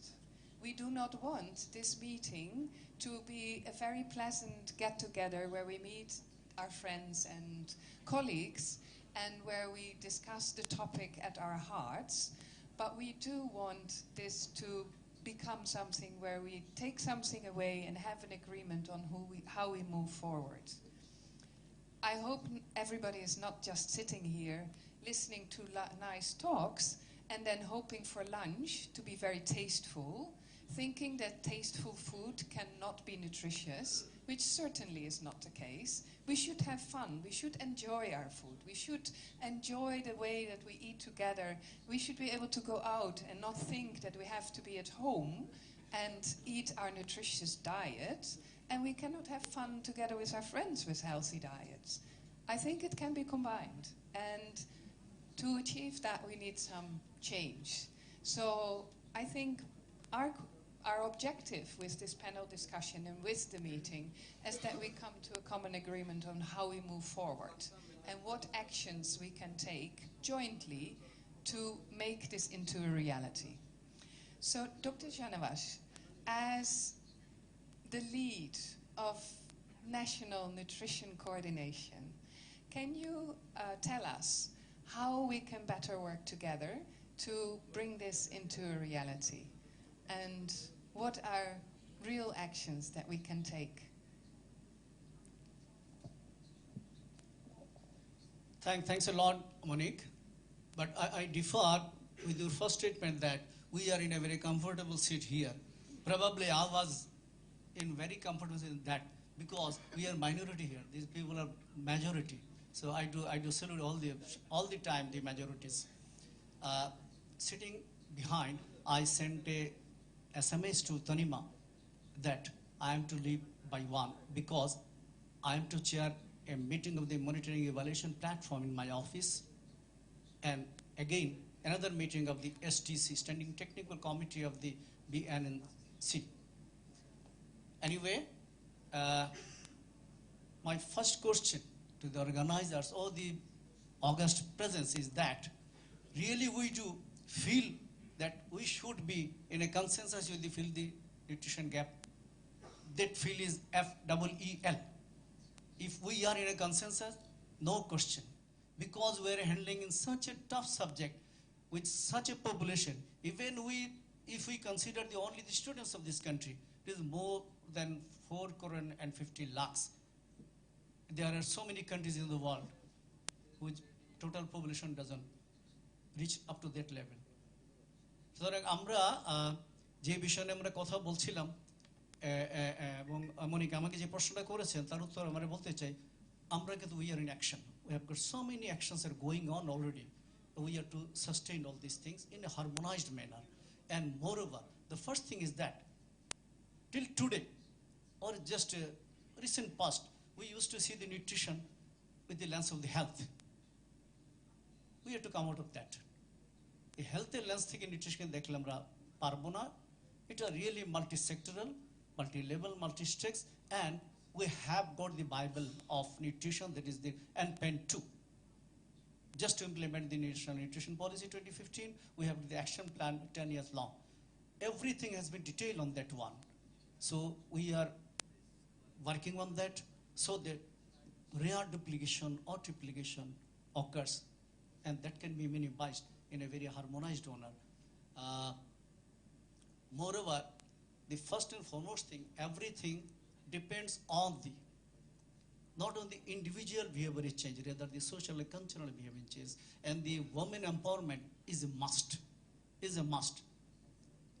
The other thing is that very recently we have the public expenditure review on nutrition that has been published. Astonishingly, one thing came that only 2% of the total expenditure came for nutrition specific and 98% for the nutrition sensitive. And what my senior colleague Iqbal Kabir, he says that even if we do more than 90% input to reduce the stunting to the specific one, we can reduce only 20%. If we give 90% input, because only 14% of the people are getting the government service, public service, public facilities. সুতরাং আমাদেরকে এটা মনে রাখতে হবে আমরা 2%-এর জন্য nutrition specific কাজ করার জন্য the biggest national program is the National Nutrition Service. It has got 25 activities for 5 years. They're doing very extremely good. কিন্তু আমরা ওদের পেছনে যদি আমরা সমস্ত শক্তিও প্রয়োগ করি আমরা কিন্তু 20%-এর নিচে স্টান্টিং কমাইতে পারবো না, যেটা আমাদের জন্য একটা অভিশাপ। এখনো 1/3 আমরা বলি যে স্টান্টেড আন্ডার 5। সুতরাং এটা করার জন্য আমাদের সমন্বিত প্রচেষ্টার দরকার, ওমেন এম্পাওয়ারমেন্ট দরকার, এবং আমরা এই যে ফিল দি নিউট্রিশন গ্যাপ এটার সঙ্গে বিএনএনসি একদম গোড়া থেকেই ছিল। আজকে এখানে আমাদের সুযোগ দেওয়ার জন্য আমরা ধন্যবাদ জানাই, এবং একই সঙ্গে অনেক from you and my two very I should say very learned panelists, particularly Professor Najma Shaheen, I do salute her, and Haji is a colleague of mine, and all other distinguished presence. I will beg your excuse and you will allow me to leave so that I can reach Mahakali by 2.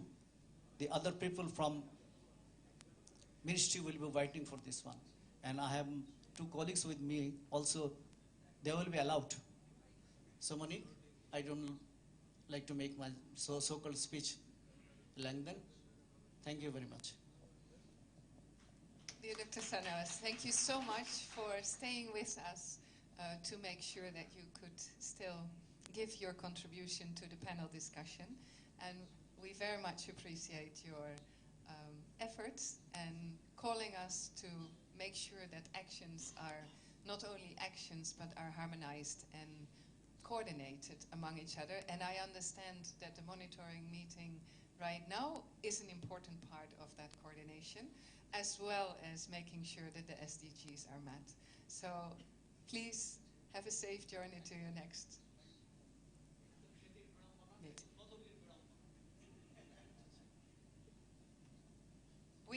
Which then leaves us with two panelists that still have probably a lot to say to the effect of making the outcomes of this meeting more actionable. Mr. Hajikul Islam, as officer of the Ministry of Food, I know you're working on a new food and nutrition security policy that is taking a food systems approach, so really looking from the farm all the way to the fork. That thus includes also issues of food quality and food safety. I would love to hear a bit more about how that policy will help us, as well as how do we make sure that producers all along the value chain, so not only the agriculture producers, but also those that then bring it to the market and process it and give it to us as eatable pieces that we can rapidly grab from a shelf or buy in a shop and consume. How can we make sure that all these producers contribute better to the availability and affordability of a nutritious diet? Thank you, Moni. আমার সামনে যারা আছেন সবাই খুব learned এবং বিজ্ঞ মানুষ about foods nutrition. এই অডিয়েন্সের সামনে কথা বলা আসলে খুবই রিস্কি, তবুও আমি আমার অভিজ্ঞতা এবং আমার সার্ভিসের যে কাজ করি যেখানে, সেখানের কিছু কথা আপনাদের একটু জানাতে চাই। কারণ প্রত্যেকটা কর্মের পেছনে একটা বিশাল ফিলোসফি আছে। সেই ফিলোসফিটা যদি আমরা দেখি তাহলে দেখব যে ওই ফিলোসফির আন্ডারে আমরা কাজ করে যাচ্ছি। এই যে আমরা এখন আমাদের স্টাডিতে বলছি যে আমরা ট্রিপল বার্ডেনের সমস্যায় আছি, কিন্তু আমি আর একটা জিনিস অ্যাড করতে চাই। এখানে আর একটা যে নিউট্রিশন গ্রোথ কানেকশনের অভাব আছে, আমরা কানেক্ট করতে পারিনি।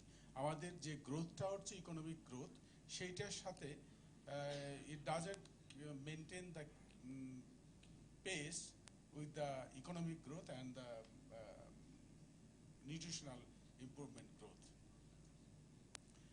এটার পেছনে যে ফিলোসফিটা হলো যে 1997 সালে ফার্স্ট ফুড নিউট্রিশন পলিসি হয়েছে, তারপর 2006 সালে হয়েছে food policy, national food policy.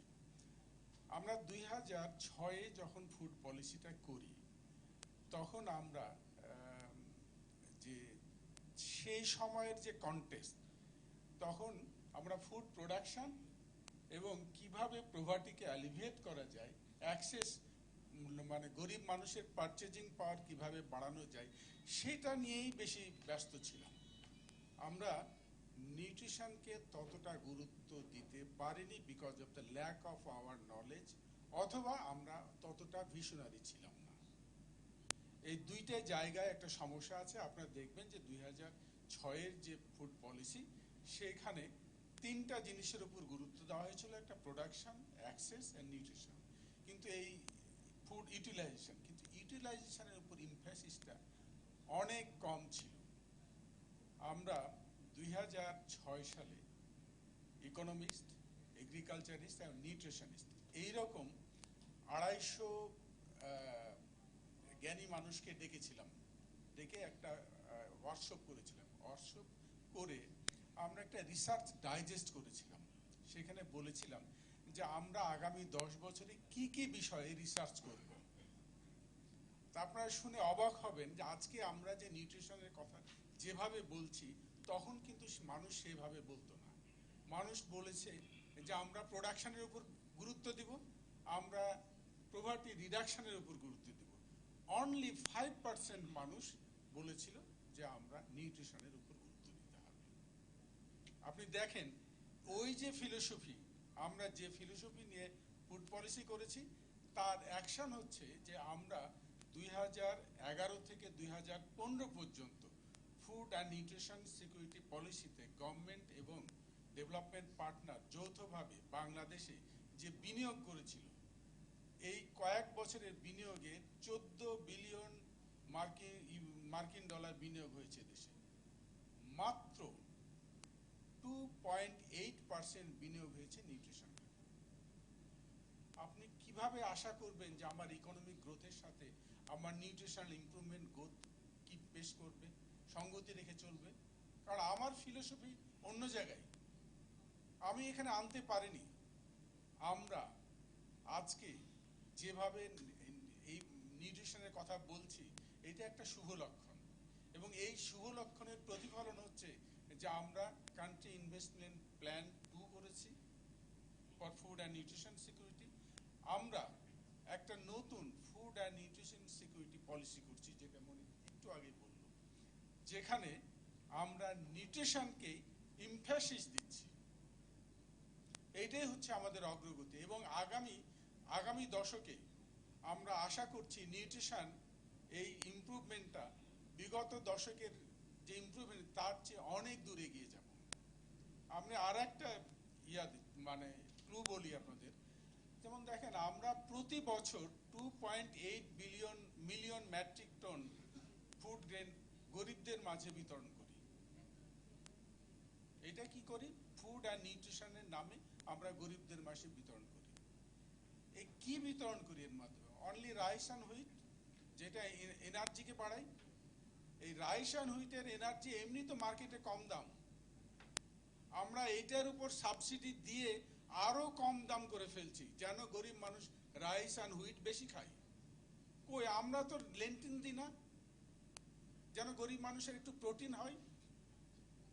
এই জায়গাগুলো থেকে আমাদের কাজ করতে হবে, যেন গভর্নমেন্ট এই এনার্জির ইনক্রিজমেন্টকে কমিয়ে একটু নিউট্রিশন ইনক্রিমেন্টকে বাড়ানো হয়। এই জায়গাগুলো আমাদের দেখতে হবে। আর একটা জিনিস যেটা WFP করে, ফুড ফর্টিফিকেশন সম্বন্ধে আপা বলবেন, কিন্তু আমার কথা হলো যে এই 2.8 মিলিয়ন মেট্রিক টনের মধ্যে অনলি একটা ক্ষুদ্র অংশ ফুড ফর্টিফিকেশন। এই ক্ষুদ্র অংশ দিয়ে নিউট্রিশনাল রিকোয়ারমেন্ট পূরণ করা যাবে না, এটা আপনাদের ভাবতে হবে। এই বিষয়ে আমাদের আরো রিসার্চ করতে হবে, এবং শুধু রিসার্চ না, রিসার্চগুলোকে ট্রান্সলেট করতে হবে অ্যাকশনে, পলিসিতে। এটা হলো আর একটা দায়িত্ব, যে আমরা যে স্টাডিগুলো করি সেই স্টাডিগুলোর একটা ছোট্ট ভার্সন করতে হবে, যেন এটা পলিসি মেকাররা পড়ে। আপনার রিপোর্ট, এই থিক রিপোর্ট পলিসি মেকারদের পড়ার আসলে সময় নেই। আপনি যে রিপোর্টটা করবেন এটা যেন ট্রান্সলেট করা যায়। যে ট্রান্সলেট করতে হলে এই পলিসি মেকারদের পড়াতে হবে। পলিসি মেকারদের পড়াতে হলে একটা পলিসি ব্রিফ তৈরি করতে হবে। প্রত্যেকটা স্টাডির একটা পলিসি ব্রিফ থাকলে সেইটা আমাদের পলিসি মেকাররা পড়বে। আর একটা জিনিস আমি দেখছি,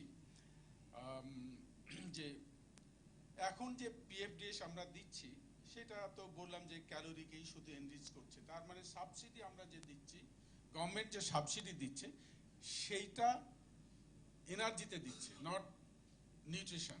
তো সেইখান থেকে আমাদের বেরিয়ে আসতে হবে। আর একটা জিনিস, যে এইটা কোনো মানে স্ট্যাটিস্টিক্যালি সিগনিফিকেন্ট কিনা আমি জানি না, তবে একটা জিনিস সাপোর্ট করে যে higher food subsidy increase the obesity for women and children. এবং এই ফুড সাবসিডিতে যাচ্ছে তো শুধুমাত্র রাইস অ্যান্ড হুইটে। আমরা ফুড বলতে রাইস অ্যান্ড হুইটই বুঝি এখনো। আমি গত কয়েক মাস আগে রংপুর, দিনাজপুর গেছিলাম, তারা 3 বেলা ভাত খেতে পারলেই খুশি। 3 বেলা ভাতকে শুধু মরিচ আর লবণ দিয়ে খেলেই খুব খুশি। আমরা আমাদের ফুড প্রোডাকশনের কথা বলেছেন, যে এটা কিভাবে প্রসেস হবে। আমরা ফুড প্রসেস, এই যে প্রসেস ফুডগুলা সঠিকভাবে প্রোডাকশন হয় কিনা সেটা দেখার জন্য, এবং বাজারে যে সেফটি ফুড আসে সেটার জন্য গভর্নমেন্ট খুবই তৎপর। আমরা 2013 সনে গভর্নমেন্ট ফুড সেফটি অ্যাক্ট তৈরি করেছে। 2015 সনে ফুড সেফটি অথরিটিকে অফিসে বসিয়ে দিয়েছে।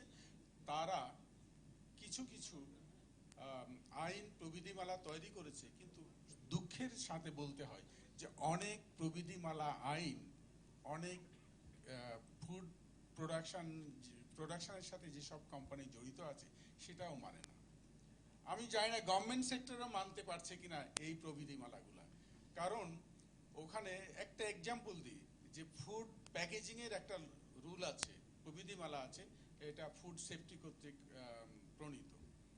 আপনি কি জানেন যে খাদ্য মন্ত্রণালয় একটা আটা বের করে, এটা মন্ত্রণালয় প্যাকেজ করে বিক্রি করে, সেখানেও ওই মন্ত্রণালয়টা তার মন্ত্রণালয় আর একটা সংস্থার সেই আইনটা মানে কিনা আমার সন্দেহ আছে। এই যে gap, practice, knowledge and attitude, এই গ্যাপগুলো থেকে আমাদের বেরিয়ে আসতে হবে, আমাদের সমন্বিত কাজ করতে হবে। একজন বললেন যে পুষ্টি একটা মাল্টি সেক্টরাল জিনিস, আসলে মাল্টি সেক্টরাল। আমরা কি এই কোঅর্ডিনেশনের সাথে যুক্ত হতে পেরেছি সবাই মিলে? আমি তো পারিনি, দেখি না। খাদ্য মন্ত্রণালয় 17টা মিনিস্ট্রি এবং ডিভিশনকে নিয়ে কোঅর্ডিনেশন করে এই ফুড অ্যান্ড নিউট্রিশন সিকিউরিটি পলিসিকে নিয়ে। আমি দেখেছি সেই কোঅর্ডিনেশনের ভঙ্গুর অবস্থা। যাই হোক, আমি খুব বেশি বলতে চাই না। আমাদের তারপর আমাদের যে কনসেপশন, আমি আমার বাড়ির আছে, আমি আমের দেশের মানুষ। এখন আমের ওখানে গেলে লোকজন বলে যে আমে কি ফরমালিন দেয়। এই যে সাধারণ মানুষের পারসেপশন, ফরমালিন দেয় আমে। আমি জানি না আপনারা জানেন কিনা, আমে কখনো ফরমালিন দেয় বলে আমার জানা নেই, আমার জানা নেই। আমি খুব ছোটবেলা থেকে, আমার নিজেদেরও বাগান আছে, আমি দেখেছি প্যাকেজিং করে কিভাবে পাকায়, আমি ছোটবেলা থেকেই দেখেছি। এই কার্বাইড একটা অথেন্টিকেশন, এটা গোটা বিশ্বব্যাপী, এবং ইন্ডিয়াতেও দেয়। এই কার্বাইড দিয়ে আম পাকানো হয়, এটা বিদেশেও পাকানো হয়। আপনার ভয় কেন কার্বাইড দেখে পাকানো খেলে? মোদ্দা কথা, যে ফলটা পাকিয়েছেন সেটা পুষ্ট কিনা, দ্যাট ইজ ভেরি ইম্পর্টেন্ট। আর এই ফলমূলের সাথে ফরমালিন কোনো ক্রিয়া করে না, এইটা শুধু মনে রাখবেন। ফলমূলের সাথে কোনো ক্রিয়া করে না, এটা মাছের সাথে, প্রোটিনের সাথে করে। মাছে দিবে, মাংসে দিবে, আমে নয়। আমি এটা আমার দেশের মানুষজনকে বোঝাতে পারি না। এখন আমি রাস্তাঘাটে যখন গাড়িতে এমনি চলাফেরা করি, তখন দেখি আরে আম খাওয়া যাবে না, এখন তো ফরমালিন দিয়ে দিয়েছে। আমি শুধু শুনি, কারণ এখানে তর্ক করা আমার জন্য খুবই ডিফিকাল্ট, কারণ তারা জ্ঞানী মানুষ। এনিওয়ে, আমি খুব বেশি কিছুতেই আর যাব না। আমাদের প্রসেস ফুডগুলো দেখার জন্য আমাদের সরকার একটা সংস্থা তৈরি করে দিয়েছে, তারা দেখছেন। আমি এগ্রিকালচার মিনিস্ট্রিকে আরও, যেটা এগ্রিকালচার মিনিস্ট্রির কাজ, সেটা হচ্ছে গ্যাপ, গুড এগ্রিকালচার প্র্যাকটিস, সেইটা যদি আমরা ইমপ্লিমেন্ট করতে পারি, তাহলে আমাদের ফুড সেফটির ক্ষেত্রে অনেক দূর এগিয়ে যাব। সবাইকে ধন্যবাদ। আমি যেমন আমার প্রথম প্যানেলিস্ট বিদায় নিলে আমাকেও বিদায় নিতে হচ্ছে, তারপরে আমি আবার কথা শোনার জন্য একটু থাকবো আর কি। Thank you.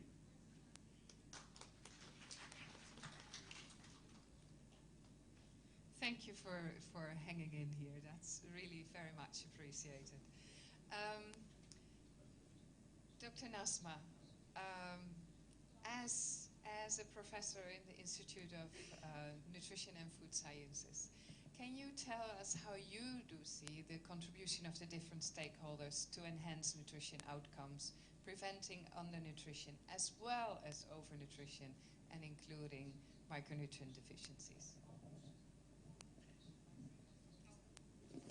So it works. Thank you, Monique.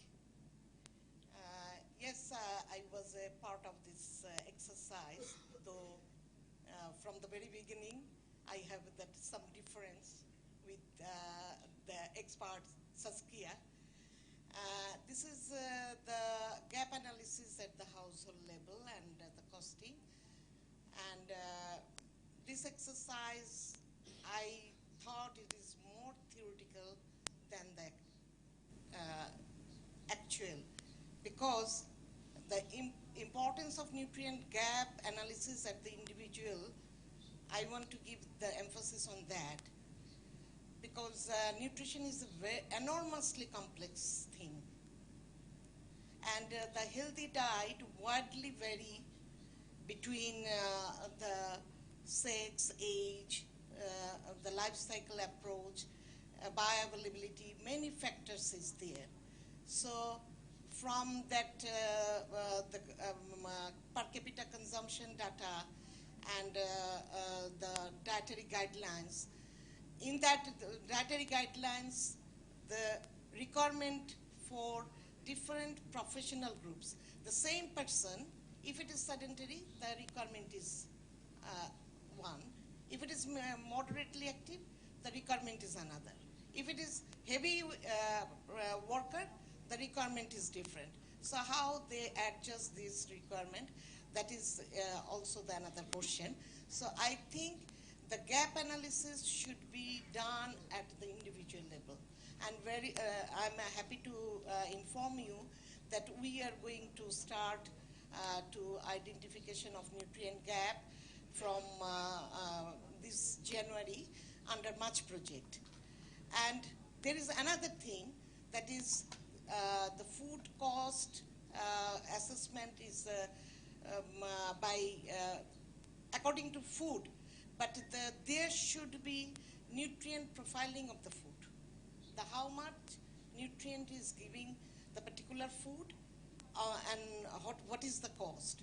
So the nutrient profiling is another important sector. We have to explore that, and we will do that in our future project. And we will see the nutrient density of the habitual diet and the desirable diet, and also the affordability. And this is the initiation of the one exercise. Maybe it will be helpful for us to make it more precise and robust. And for social safety net program or the ultra poor segment of the population, we always come up with the fortifications, because in fortifications there is you can see that the recommendation for fortification to overcome the critical situation of that particular segment of population. So if you go through the fortification guideline, there is different fortification: universal fortification, targeted fortification, commercial fortification. So which fortification we will go for? Because in Bangladesh, the fortification from piecemeal, I think I am very much concerned about the fortification. Because in Bangladesh, we have the universal fortification of salt with iodine, and oil is with vitamin A. And there is targeted fortification is with rice with 6 micronutrient. And recently I know the Saskatchewan University is fortified the lentil with iron, and they are trying to come in the market. And there is biofortification. Zinc is, lentil is biofortified with the zinc, and golden rice is waiting for coming. And there is the supplementation for some micronutrient. And another thing we should consider, but we are always, when we assess the nutrient intake, we only consider the food. We never consider the water. Water nutrient is another dimension of Bangladesh, because in Bangladesh, iron high area, iron low area is now in the discussion table, because a lot of studies there, water iron is now bioavailable. So this fortification, before going for fortification, we should see the present prevalence rate. We have the data of micronutrient survey that is done at 2011-12. On the basis of that data, we are going for the different intervention program. And I can give the one example. that for vitamin A deficiency, among under 5 children, 20.5% children was vitamin A deficiency during that survey. And non-pregnant, non-lactating women was 5 to 6% were vitamin A deficient. And on the basis of that, government has amended a universal oil fortification with retinol. With that understanding, that if the coverage is high coverage, that oil will fill up the 90% RNI of the children, preschool children, and 120% RNI of the NPL. Now we are giving the fortified rice with 6 micronutrient, and I think vitamin A also included in that 6 micronutrient. If the oil is cover 120% RNI of the NPNL and consuming fortified rice, what will happen? We are always talking about the deficiency consequences, but we never talk about the toxicity of these micronutrients, because vitamin A is fat-soluble vitamin, and it has the toxic effect. Not only the toxic effect at the toxic level, if it is subclinical level toxicity, that it interferes with the calcium absorption, which will affect the bone health. So it's a question to the learned audience. So before going to fortification, we have the recent prevalence data, and not only the nutrient intake gap, we need to the prevalence data also. And for iron, a recent randomized control trial, one of our student, Shabuktugin, they showed that, this is the published in Journal of Nutrients, in iron high area, among under 5 children, the iron deficiency anemia only 5%. So before going blanket fortification, we need the precise prevalence, exact prevalence data, and also the nutrient gap, and then we go for the fortification. And there should be strong coordination among the fortification. Piecemeal. The people are coming with the fortified food item and doing the human trial in Bangladesh, but I don't know who is giving the permission. There should be some government body before going that human trial, because another problem we have the problem of genetic variant, that is thalassemia. And iron load has adverse effect, not only the biological level, also at the DNA level. Chromosomal damage can done by the iron toxicity.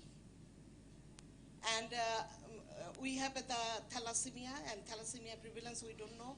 We do not have the national data about the thalassemia. So we cannot go for the fortification for all people. So we need the targeted intervention for fortification. And I hope before going any decision or any fortification, there should be valid evidence-based approach. I recommend the evidence-based approach. Without prevalence data and without nutrient intake, government will, hopefully government will not go for any fortification intervention. Thank you very much.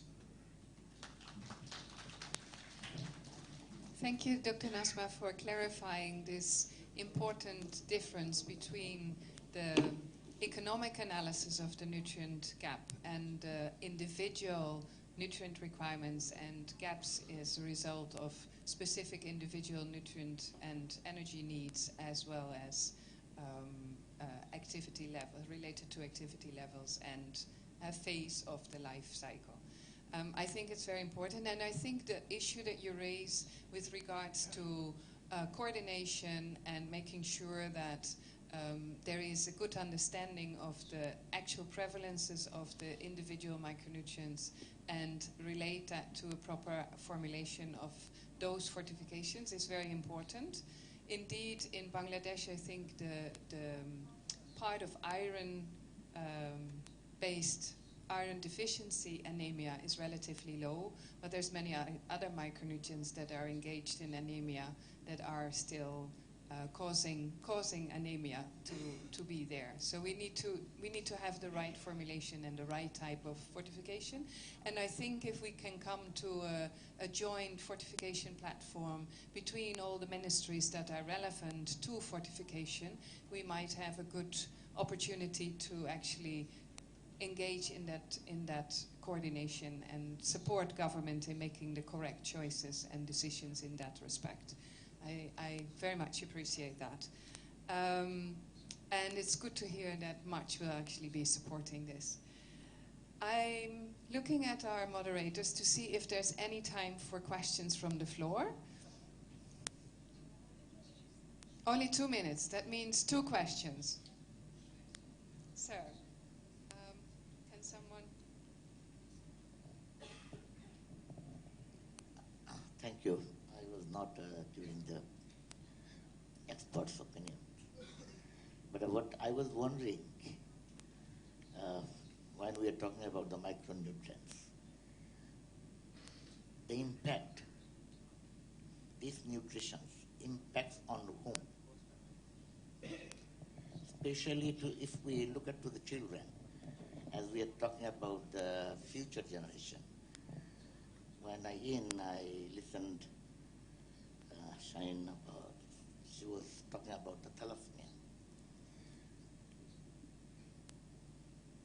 And I found that from the FNG that study, there is a lack of calcium is there. We had a study in the coastal belt when we were there. Basically, SARPV, we are working especially for the disabled peoples. And one of the major program of us, how to stop the childhood disability. One of the major things we find, the rickets in the coastal belt. And you all we know the source of rickets is vitamin D. But when it is happening in Bangladesh, and when we are talking about from the coastal belt and from Cox's Bazar, people were laughed at. Anyway, we find that from the different studies, from Cornell, UNICEF, ICDDRB, so there is a lack of calcium. Due to lack of calcium, micronutrients, vitamin D is not functioning in the body. There is another question, this curiosity was there, why it was not before 40 years, why it is now. Just I'm saying this to all the audience. Another observation is, why there is no lack of calcium among the tribals? Why it is only to the plain plants? That means the food behave, the change of the food behave, the pattern of the food behave. And what happens within this last 50 years or 60 years? What has been changed in our behavioral aspects, cooking aspects? These are the things actually, if we look at there, we find something. And there was a study. Before we had a cooking utensil was the clay pot. And now there is the aluminium. And there are 3 categories of the aluminium. The rich people use the one category. Mid-level is they use at the different category. At the rural level, at the poor peoples, those who are using that utensils, these are fully is a very raw materials. Even if you touch it, you will find it. Aluminium is in your hand. And we are cooking on that pot. what we are eating. The question is also in the morning that there was a question. Food is for taste. Our perception is food is not for the health. So these are some things that we have to think about. Okay, thank you, sir. So already 2 minutes have gone. So we'll take Thank you. another question. No, only one question from there, and then we'll have only 1 minute to answer. Please make your question short. আসসালামু আলাইকুম আমি কৃষি মন্ত্রণালয়ের কৃষি সম্প্রসারণ অধিদপ্তর থেকে এসেছি আমার নাম কে মনিরুল আলম আসলে সমস্ত আলোচনা এবং নিউট্রিশন গ্যাপ এই ক্ষেত্রে কয়েকটা জিনিসকে আমার কাছে মনে হয় যে এটা অ্যাপ্রোচ করা হয়নি সেটা হচ্ছে যে ক্লাইমেট রিফিউজি যারা আছে তাদের কিন্তু আসলে অ্যাপ্রোচ করা হয়নি এবং নিউট্রিশন যেটা মানে আমরা প্রিভেল করতেছে যে জিঙ্ক 45 বায়োফর্টিফাইড রাইস এবং গোল্ডেন রাইস এটা আসছে তো এই যে ফর্টিফিকেশনের ক্ষেত্রে একটা বড় গ্যাপ আছে এবং মাল্টি সেক্টরাল যে স্যার যেটা উল্লেখ করেছেন যে মাল্টি সেক্টরাল আসলে অ্যালাইনমেন্টের দরকার এটা কিন্তু আমরা খুব ফিল করি যে ফুডের এবং এগ্রিকালচারের 3 দিন আগে আমি প্রথম আলোতে একটা জিনিসই দেখলাম আমাদের খুব উচ্চ পর্যায়ের একজন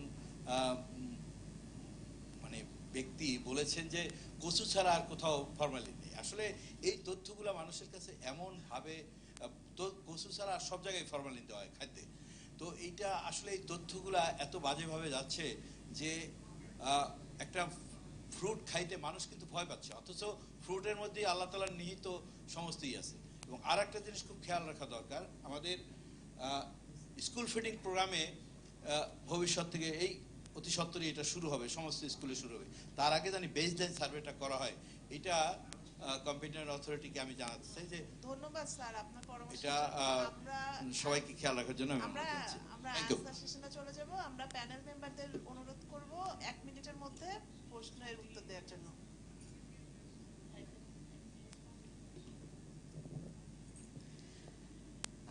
The first I don't know his name. Okay, for children that we are going to nutrient gap analysis very soon. So then we can say which macronutrient are gap. Yes, in a small scale study, we identified the calcium intake is low because our food habit is shifting. Previously, we consumed a lot of bony fishes. Now it's shifted to the cultured fish. And during the food composition analysis, we identified that the big fishes has less calcium because we consume only the flesh, not the bone. But in case of bony fish, we consume both and milk consumption, other source of the calcium, rich source of the calcium, that is milk. Milk consumption is not adequate. And the egg is another rich source of calcium. Still, egg is not affordable for the all section of the people. The vulnerable group still are not, they don't have the easy access to intake 1 egg every day per person. So this is the one thing, and vitamin D deficiency is there because in vitamin, if you go for the biochemistry of the vitamin D, in food, the vitamin D precursor is there. And due to the sunlight, it converts into active form, that is vitamin D3. And there is the problem. So that's why now in the developed country, they recommended to the consume of the D3.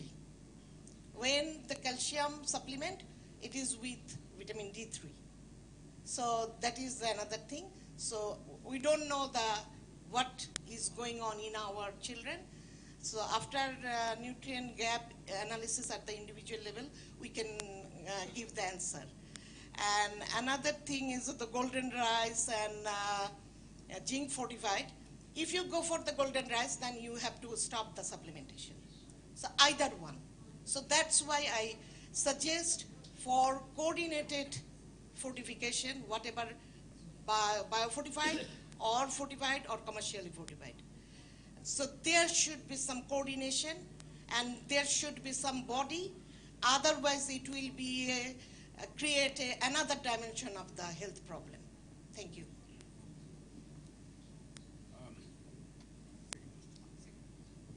ওকে, আমি দুইটা উত্তর দেব। একটা হচ্ছে যে আমি প্রথমে ফিলোসফির কথা বলেছিলাম যে আমাদের প্রথম যে ফুড পলিসি ছিল 2006-এ, সেখানে 3টা অবজেক্টিভ ছিল। আমরা যে নতুন food and nutrition security policy করছি সেইখানে 5টা অবজেক্টিভ আছে, 2টা নতুন অবজেক্টিভ ঢুকেছে। তার মধ্যে একটা হলো ক্লাইমেট, কারণ ক্লাইমেট শুধু প্রোডাকশনকে হ্যাম্পার করছে না, এটা নিউট্রিশন অ্যাবজর্বকেও হ্যাম্পার করে। সো আমরা ক্লাইমেটকে গুরুত্ব দিয়েছি, এমফাসিস দিয়েছি। আর একটা দিয়েছি যে এই যে আমরা বলছি যে আমাদের কোঅর্ডিনেশন নাই, সেটা একটা গুড গভর্নেন্স মেকানিজম, যেখানে আমরা প্রত্যেকটা রিলেটেড মিনিস্ট্রিকে একত্রিত করেছি এবং কার কি দায়িত্ব সেইটা আমরা নির্ধারণ করে দিচ্ছি। নির্ধারণ করে দিয়ে আমরা ওটাকে মনিটর করি কিভাবে এটা করা যাবে। এটা খাদ্য মন্ত্রণালয়ের অধীনে হচ্ছে। আমি আশা করব এটা সবাই করবে। আর আপনি যেটা বললেন যে ফর্টিফিকেশন তারপর ফরমালিন, এই বিষয়গুলা নিয়ে যে নেগেটিভ অ্যাটিটিউড আছে মানুষের মধ্যে, এইগুলাকে দূর করার জন্য এই media, social media, Jio, NGO সবাইকে একসাথে কাজ করতে হবে, যেন খুব দ্রুত মানুষের মধ্যে থেকে এইসব ভুল ধারণাগুলা চলে যায়। এছাড়া আমরা সাকসেস হতে পারবো না। সবাইকে ধন্যবাদ।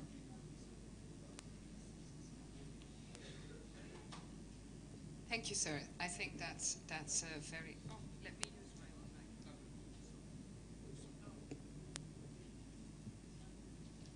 This gives me a bit more liberties. Thank you. Thank you, sir, and thank you, Dr. Nasma, for clarifying these curiosities and questions from the floor. I think that was very well received. I think what it shows is that we have to have all a very clear mind and a clear understanding of nutrition, and there is a lot of fragmented knowledge around, and with internet and media, etc., it's easy to get misinformed or misunderstand. And in a society in this stage where we are moving from more rural to more urban, where we're moving from more fresh food based to convenience food, I think there's still this need for societal change to better understand and take a different attitude towards our food. So as a concluding remark from the panel, I think it's important that we all get a better understanding of nutrition, of our own foods, and how we can serve the planet by eating in a responsible, sustainable, and healthy manner. Thank you, panel. Thank you, Monica, and distinguished panel. Now we would request Mr. Sheikh Shahid Rahman, Chief of Party Suchana at Save the Children, for his keynote speech.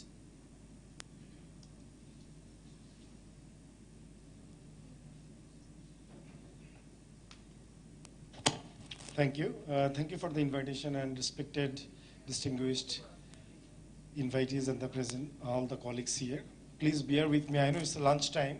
What is the priority, energy-dense food or micronutrient-dense food, doesn't matter. But the current need of the country, despite the major improvement in the last decades, with a strong political commitment from the government, we have enormous improvement. Average income, the women empowerment, the maternal neonatal mortality rate has gone down, but still there is a challenge, and the challenge is how the transition from energy-dense diet to micronutrient-dense diet, and then we are looking forward, obviously, what is the food habit-based diet should look like, and how the family can really afford for an individual or for a family as well. So this is what I am going to do. I am recalling the experiences from Suchana program, and I can share the case with you. We started working with the poor and very poor population in the northeast part of Bangladesh, Sylhet and Bazaar. And we have seen, we conducted a cost of diet study there, and we have seen the affordability gap despite the investment at the household level on the food production or even the income generation, it ranges from 2 to 14%. And then we design the program how best we really include them into the government social safety net programs.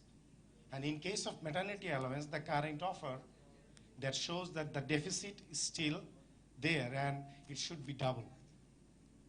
And even if it is not double, for the consideration of the life cycle approach and the impact of the children and the next generation, it will not be achieved. And that's why we are talking about in the same voice what World Feed Program has come up with this fill in the gap with the cabinet division is the right time to talk about this, not only talking about this nutritious diet, rather talk about the food habit-based diet, where the food drivers are, and how the people really shape up their daily diet from farm to plate, and how can really the government can best respond. With enormous improvement, with a gigantic budget in every year, we are coming up with more expectation.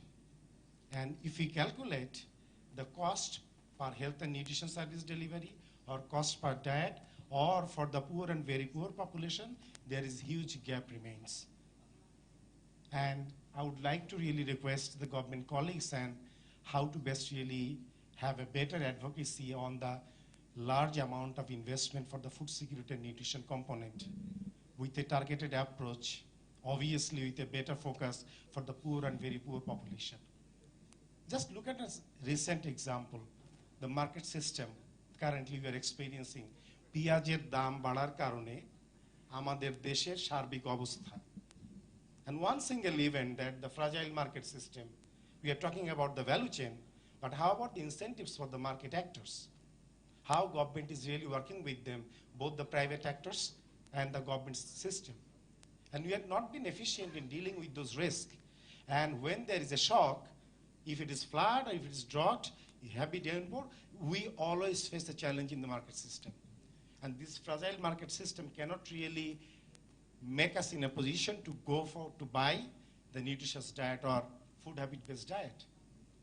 And if we look at those, our expectation to government, and the better advocacy with all the development partners, with UN, that more budget is required.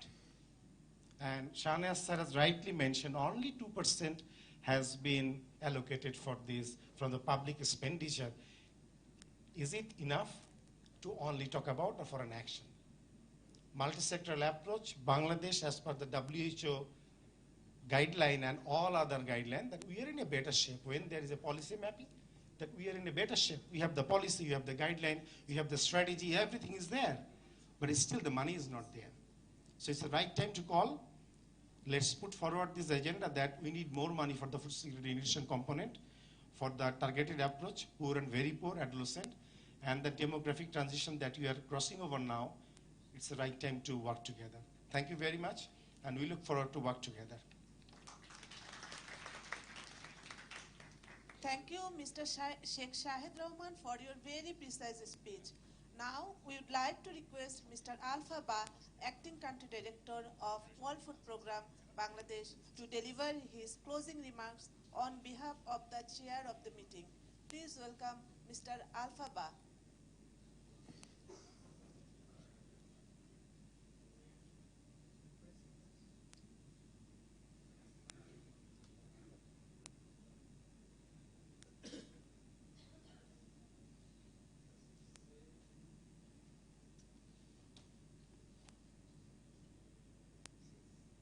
Okay, good afternoon again. I know I'm standing between you and lunch. What is a very important topic, and it links to what we're going to do outside once we walk out of this room. So you'll bear with me if I spend a few minutes. This thing is working. If I spend a few minutes to go through the closing. Before I got here today, I was asking Monique, what do we really want to get out of this? Right? Why are we here? We know that this is part of a process. We've done a lot of consultations on this before, and we're having this event. So what's the key takeaway? And I was reminded that in the agenda itself, we clearly stated the expected results. One is that we'll have a common understanding of the factors driving affordability of a nutritious diet in Bangladesh and the implication for nutrition-specific and nutrition-sensitive policy and programming. That's one. The second aspect is to reach an agreement on the way forward for the policy and program recommendation generated by the Field Nutrition Gap Analysis and its consultation process on measures to improve access and consumption of safe and nutritious foods for better nutrition outcomes in Bangladesh. So my question to the audience, did we tackle these two things, right? So my feeling is, yes, based on the discussions we've had, that we've come a long way in terms of putting all these ideas into concrete actions that we can move forward with. I'll just quote Dr. Shah Nawaz in his comment before he left. He said, one thing that struck me was the word fill the nutrient gap. He said, let's look at fill the nutrient gap, F-E-E-L, because we have to feel it. It's a feeling. I mean, we cannot advocate for something that's not part of us. So I think that's a very powerful message, and as we move forward, in my view, we need to look at how we have a creative and innovative way of dealing with all these issues. The analysis itself, as you've seen, has provided us with the evidence to use,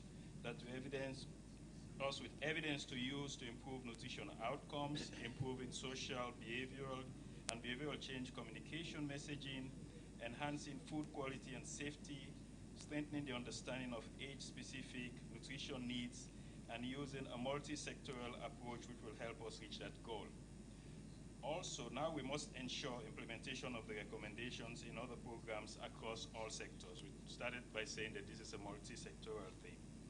As we have 22 ministries involved in the NPAN, there is ample opportunity and readiness to do this. So for a call to action, what I'll say is that as we move forward in the implementation of these recommendations that we've seen in this policy document, we have to bear in mind that nutritious food can be enjoyable, right? Nutritious food can be affordable. Nutritious food can be made available, and nutritious food can be environmentally friendly. So with this, I will ask us all to be creative and innovative in the way we implement the actions to make sure that we have, we tackle the nutrition issues that we have here in Bangladesh. So on that note, I would like to thank you all very much for making time to be here, for being for being with us throughout this process. It's not the end, but it's still a process. We need to get to where we want to go. We have our 2030 targets, and I'm convinced that we'll be able to achieve them with your drive and energy moving forward. Thanks to you all, thanks to the government of Bangladesh and the ministries that we work with. And on behalf of WFP colleagues and our partners, I would like to thank you all, and I think it's time we can go for lunch. Thank you, Mr. Alfava. On that note, we conclude today's event. We thank everyone for your active participations and gracious patience. Lunch has been served, and for that, we request you to go to the lobby outside this room. Thank you.